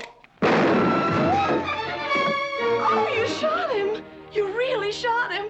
Hey! He dies. If he dies, he'll be the first man ever killed with a blank cartridge. We use this to start the races on the 4th. Hey! I'm on fire! Oh, you poor dear. Poor dear? You'd have had me shot in cold blood. But it didn't happen. Yelling I insulted you and all. What you need is a good spanking. Dev! Daddy! Leave me out of this. Oh, I think I'll give you what you deserve. You wouldn't dare! Oh, wouldn't I? You'll think next time before you have someone shot. And this kicking and yelling isn't gonna help you. Don't! Oh, Daddy! Wait a minute! Daddy! Oh! Oh! Oh, Daddy! Help me! Don't! Daddy! Boy, I hate you! Mommy! Oh! G.W., was that a shot?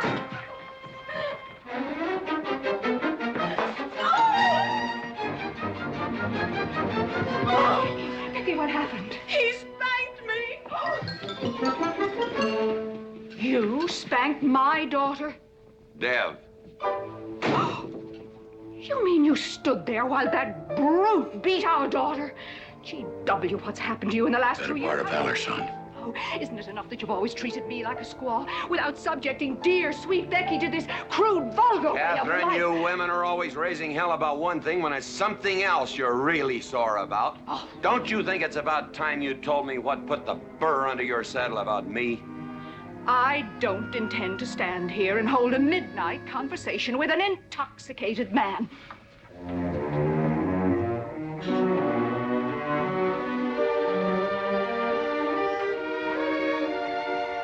And I am not intoxicated.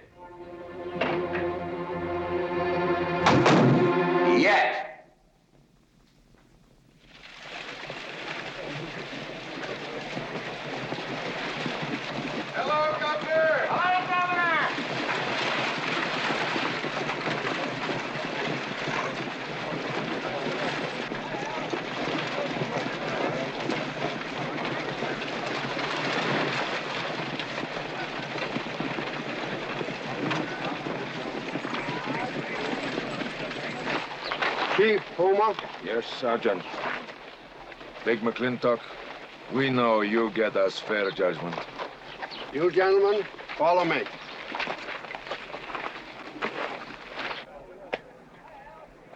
Well, Jake? GW?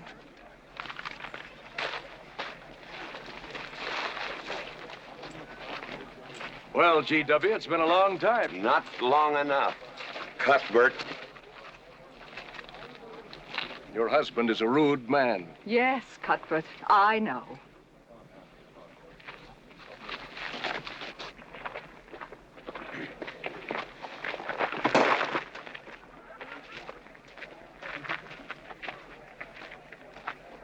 Where you want the Indians, Mr. McLintock? Mr. McLintock is not running this hearing.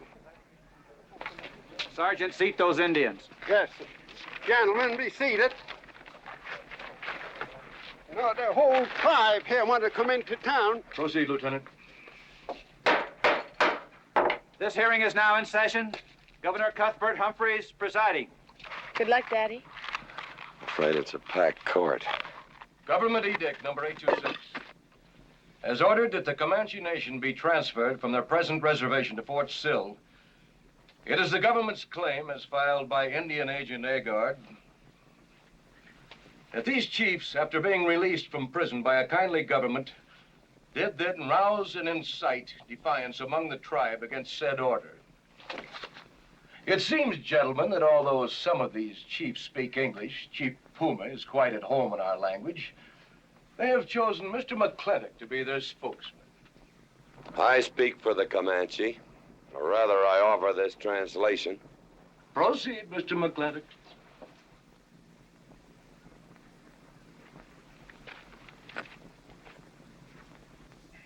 The Comanche say, we are an old people and a proud people. When the white man first came among us, we were as many as the grass is of the prairie. Now we are few, but we are still proud. For if a man loses pride in manhood, he is nothing. You tell us now that if we will let you send us away to this place called Fort Sill, you will feed us and care for us. Let us tell you this. It is a Comanche law that no chief ever eats unless first he sees that the pots are full of meat in the lodges of the widows and orphans. It is the Comanche way of life. This that the white man calls charity is a fine thing for widows and orphans, but no warrior can accept it. For if he does, he is no longer a man. And when he is no longer a man, he is nothing, and better off dead. You say to the Comanche, you are widows and orphans. You are not men. And we, the Comanche, say we would rather be dead. It will not be a remembered fight when you kill us, because we are few now and have few weapons. But we will fight, and we will die Comanche. Thank you, Big McLintock. Am I to gather that Comanche defy the government of the United States? Yes, you may gather that the Comanche defy the United States government, or at least this commission. Gentlemen, sit down to the evening chores.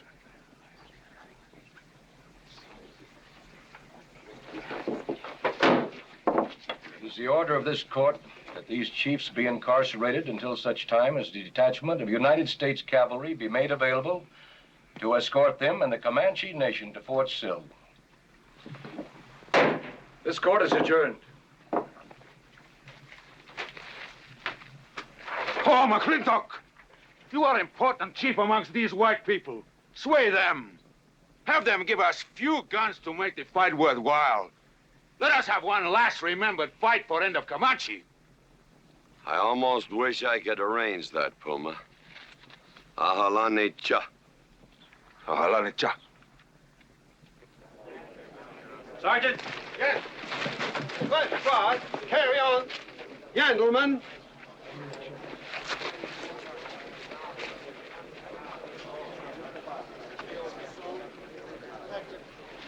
It's sad, these changing times. It isn't the times that are changing, Mama.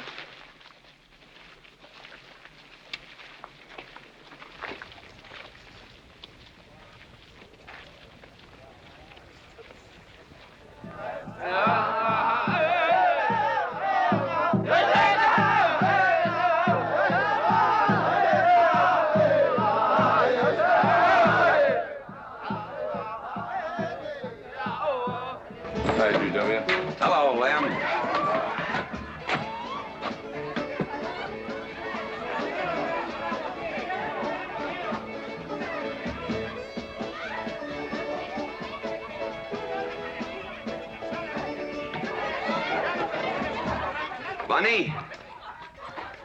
Oh, howdy, McLintock. Hey, figured you'd be belly down drunk by now. I've been doing some drinking, Bunny. Is that boxcar still on the siding? Well, sure, but... But what? Well, I don't like it. You don't, eh? You figure if them Indians get out there and lead the cavalry on a wild goose chase, that great white father's going to get nosy. Get nosy, and he'll investigate. And when they find out how that side-saddled governor's been messing things up, they'll give those Indians a fair trial. That's live ammunition in that boxcar. You know what'll happen if them Indians get some guns in their hands? Somebody's going to get hurt. Is Puma's word good enough for you? Well, I don't... McLintock, you got yourself a partner. Leave me out of this. Hey, McLintock. Good night, Bunny. Good night, Governor. Governor. There is the Katie with her light red hair, sweet as the roses on a summer air. I'll find her somewhere while the moon is high and tell her that I love her, and I'll love her till I die. Katie Gilhooly, the master's home. Katie, Catherine Gilhooly McLintock, where's the woman of the house? Mr. McLintock. Oh, there you are. Mrs. Warren. Oh, good evening. I waited up for you, Mr. McLintock. Oh, how nice. I want to talk to you about something. Delighted. 309 times straight. I beg your pardon? 309 times straight without a miss. Gotta be a record. I suppose so. Now, Mr. McLintock, what I wanted to say... 2-pound Stetson, 6-inch brim, 53 feet in the air. It's gotta be a record. I'm sure it is, but the reason I waited up... Dagnammit, woman, can't you hold that glass still? Of course, sir. Now, down the hatch to my world's record. Down the hatch. Yes, sir.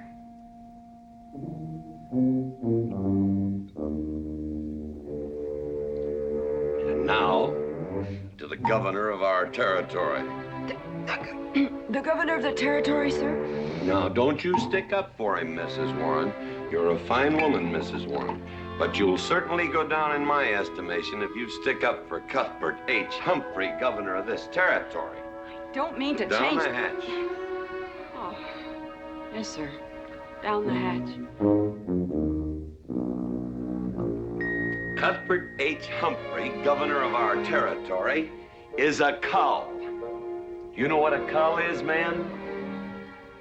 A cull is a specimen that is so worthless that you have to cut him out of the herd. Now, if all the people in the world were put in one herd, Cuthbert is the one I would throw my rope at. At whom I would throw my rope at. Natural-born cull. Another touch, ma'am? Oh, no, sir, no. Well, I don't mind if I do. Good. Can't walk on one leg. Oh, I didn't mean to be vulgar, ma'am. Can't walk one limb. It's all right.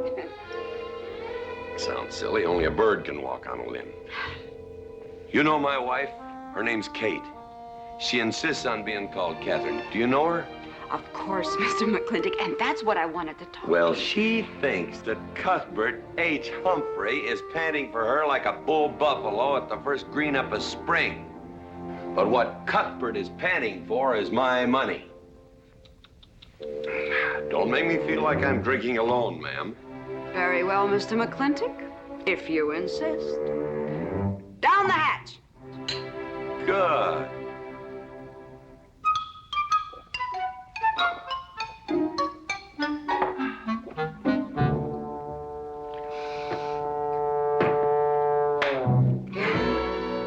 Mr. McLintock, I have something very important to say to you. Very important. Guess it'll have to wait till the morning. Toodle. Oh, it's all right. It's all right. Betty, bye-bye.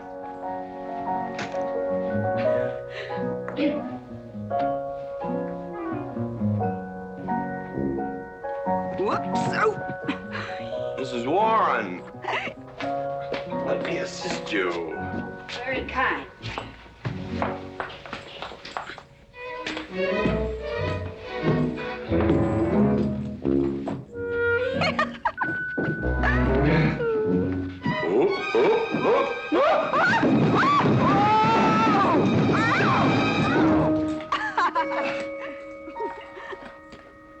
Whoops.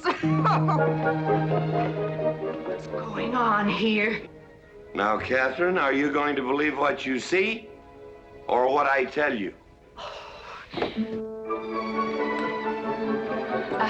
Mrs. McLintock, hope you won't misunderstand. It's the first 100 women sitting on his lap that I misunderstood. Number 101 is quite simple. Now, G.W. McLintock, I have something. He's gone to sleep. Just when I know exactly what I want to say to him, he goes to sleep. I waited up to talk to Mr. McLintock. I wanted to tell him I was quitting. You see, Sheriff Lord has asked me to marry him, and... Oh, congratulations. I don't want to seem prudish, but if you are going to marry Sheriff Lord, it seems to me that you're sitting on the wrong man's lap.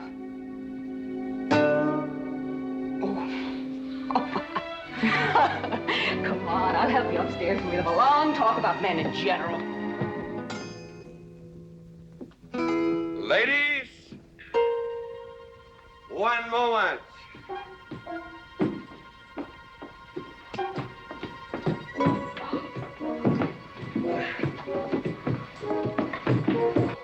Oh! Watch out, you'll get us all killed! Oh!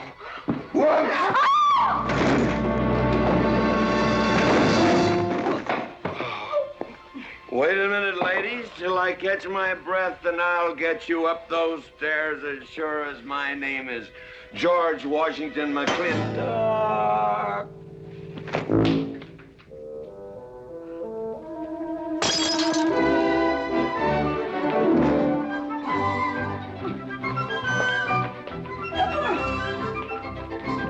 You may be quitting, Mrs. Wallace. Mrs. Ward. But not tomorrow. I want my breakfast in bed.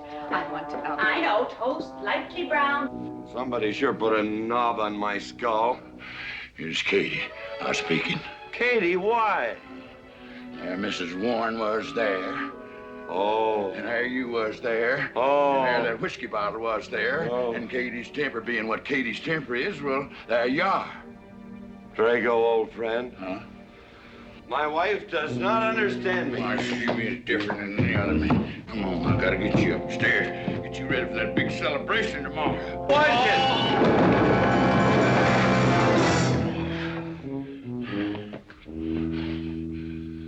Drago, I am sleeping in the den.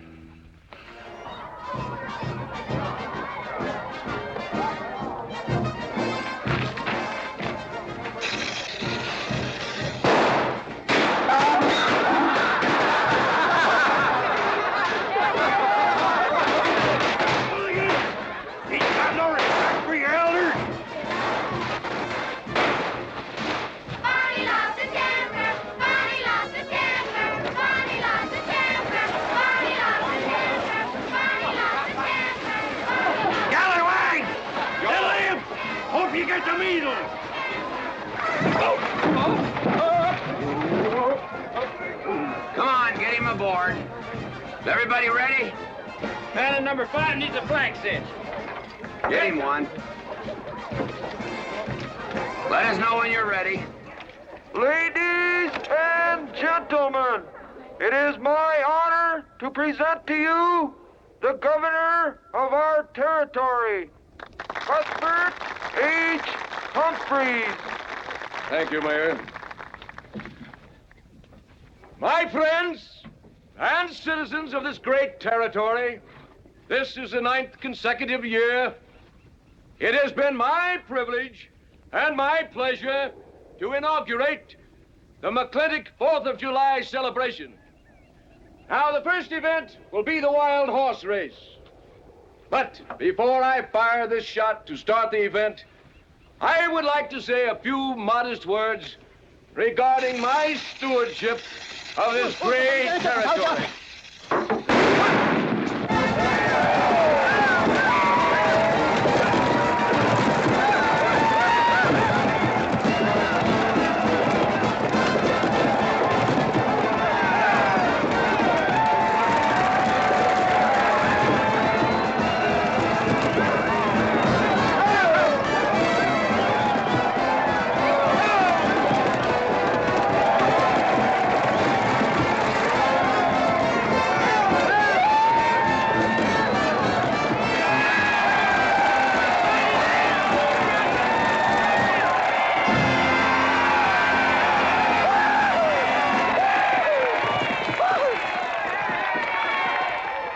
Professor Birnbaum. Gentlemen. Sheriff, here's your horse. Come on, get them all lined up. Come here, King. Now, boys, you all know the rules. It's twice around the inside, once around the outside. First cowboy that hits that finish line without busting that egg is the winner. And I caution you boys about some of them eggs, because some of them eggs are last year's holdovers. All right, mount up.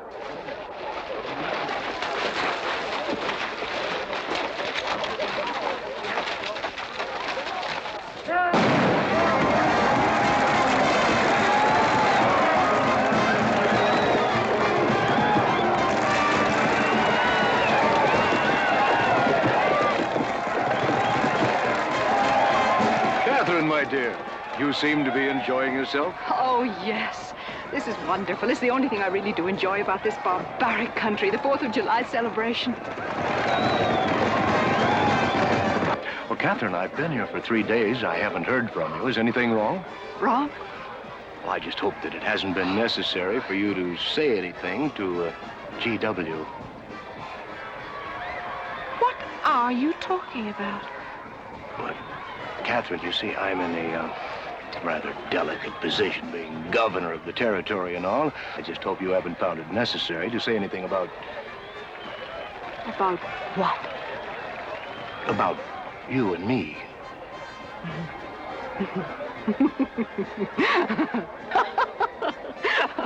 Why, you pompous windbag. Do you think that you're the only man who's ever tried to play patty fingers with me, who's ever tried to lure me into the moonlight? Well, no, but I... Well, I'm a big girl and I can take care of myself. My husband knows it. I can assure you, Governor, that your reputation is untarnished. Now get out of my way.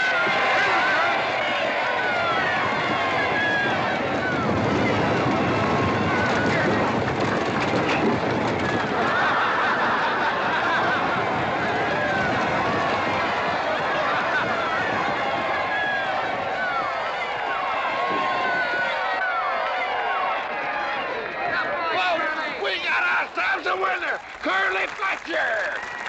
Muzzles up, Curly! Give me the egg. Disqualified. Here you go, Curly. GW! You'll never believe what happened over there. What? You smell a beer. Well, naturally, I'm drinking beer.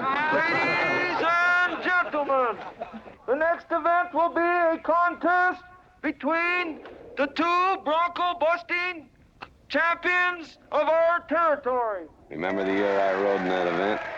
Wore your garters to hold up my sleeves? We had a bet, and I won it.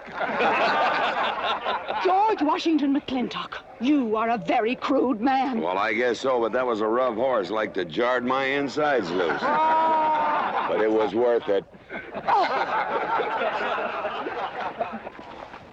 3 beers.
guess so.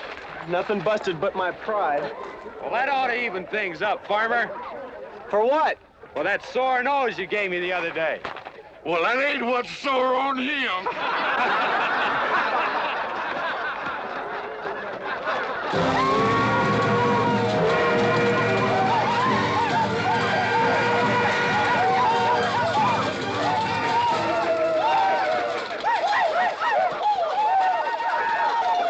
The closing event is the cow pony race.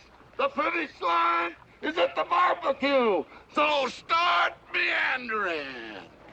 Come on. Now, what is that, false courage? Why, you know a Douglas doesn't ever use a thing like that. I want you to get on that horse, get out in front, and stay out in front. I'll be out front, Dad. All the way. Good boy. Now remember, stay out in front. That Agamemnon's a good horse.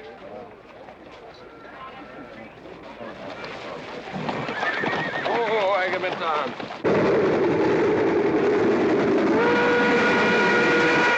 1140 and she's on time. Oh, boy.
Whose idea was this stunt? God doggone it, they're my real book.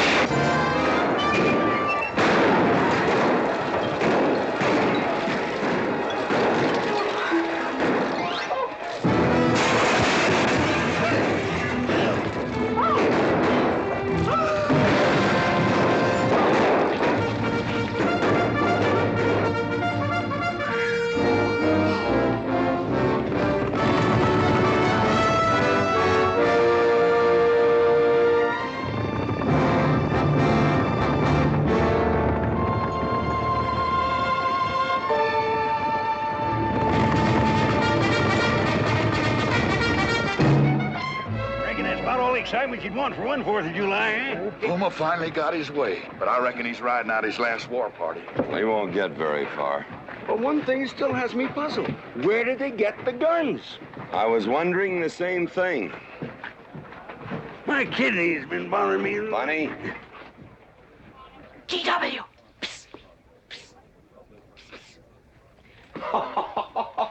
What an idiotic joke. Joke? Do you think that was a joke? Oh, shut up!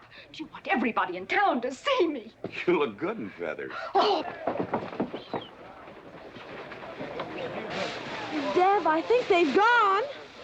Yeah. What are you going to do about it? What can I do? Nothing. Just like you've always done.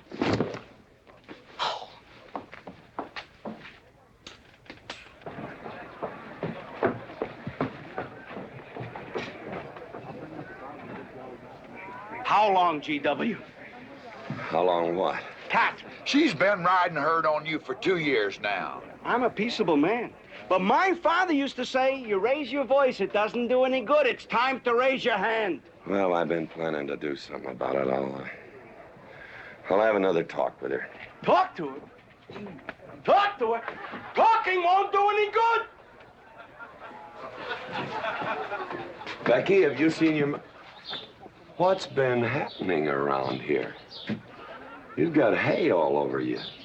Been some mighty sneaky goings-on here during that raid, Mr. McLintock.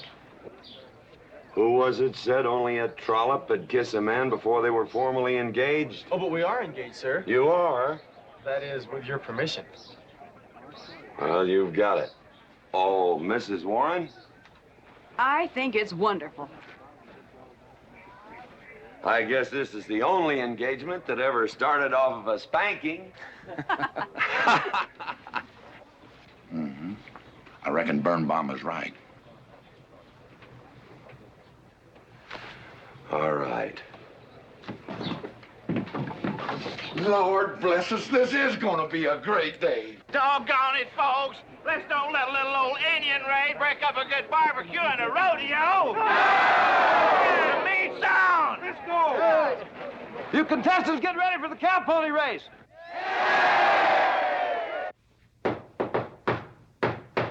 Who is it? It's me. Let me in. Not now. Right now. Are you insane? I want to talk to you. It'll have to wait. I've taken all I'm going to take from you. You are insane! You are going to tell me why you packed up, picked up, and walked out on me. 2 years ago, you remember, you came home from Denver with lipstick all over your...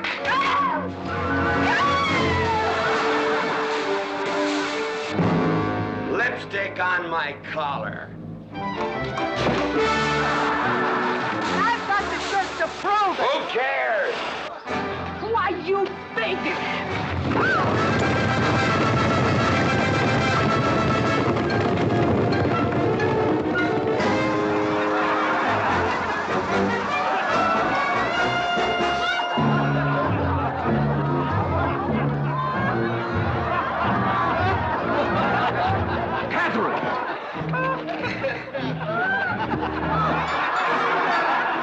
GW, you are a ruffian.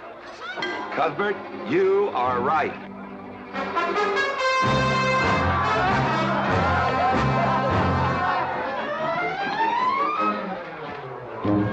Well, what kind of a family is that? The best! And dangerous, Ron. Who won the race?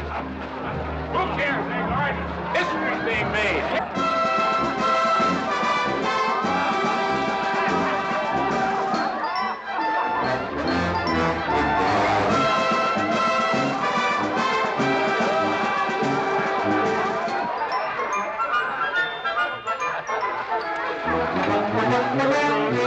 Yes, Rufus? I regret to inform you I've changed my mind about matrimony.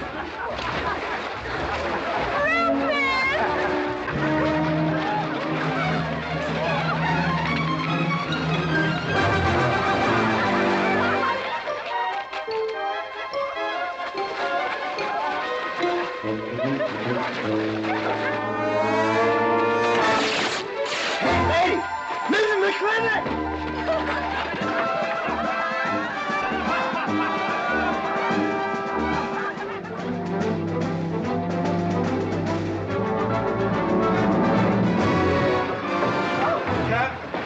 Catherine! Keep him out of here. Hands up. Everybody out.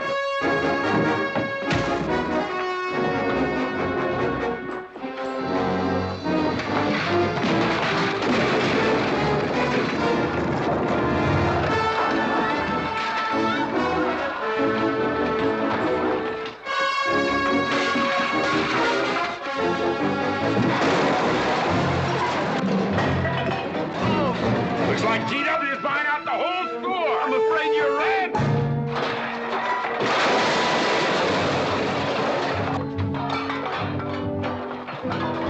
Clammy family! Clammy family!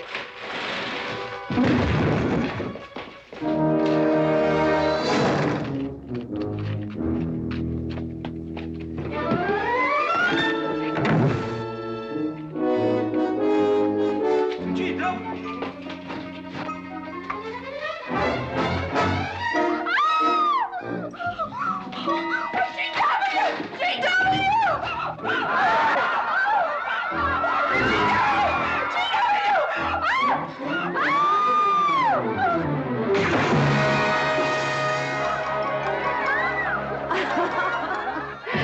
Mrs. McLintock, you're all wet.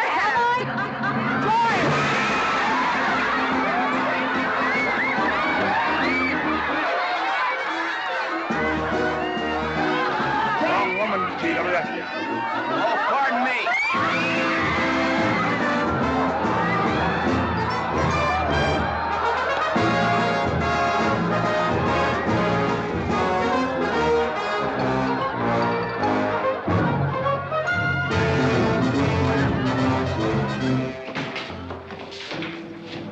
Mrs. McLintock, you setting a new style?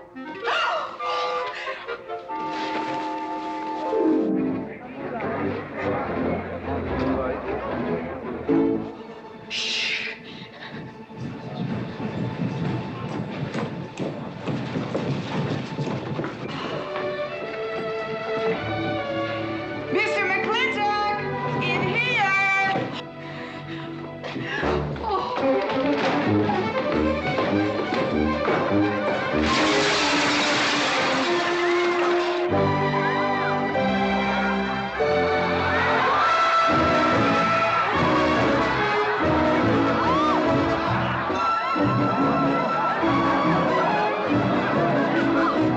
If I ever get through this humiliation, you'll rue the day you ever met me. Oh, belly aching, fight all you want. It won't do you any good. You've been digging those burrs into me for 2 years. Now you're gonna get your comeuppance. Thanks. My father would be proud of you. Now make me prouder.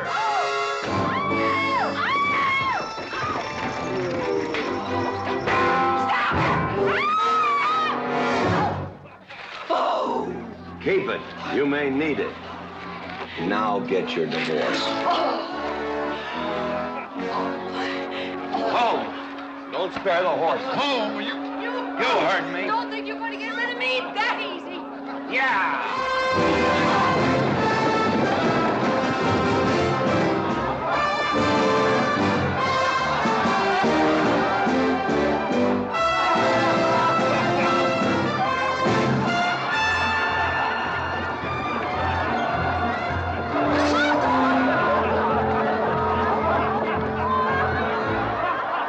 No more living in the capital? No. No more Newport in season? Nope. No more dancing at the governor's ball? No, GW. Happy days! 310 times without a miss. That's a record.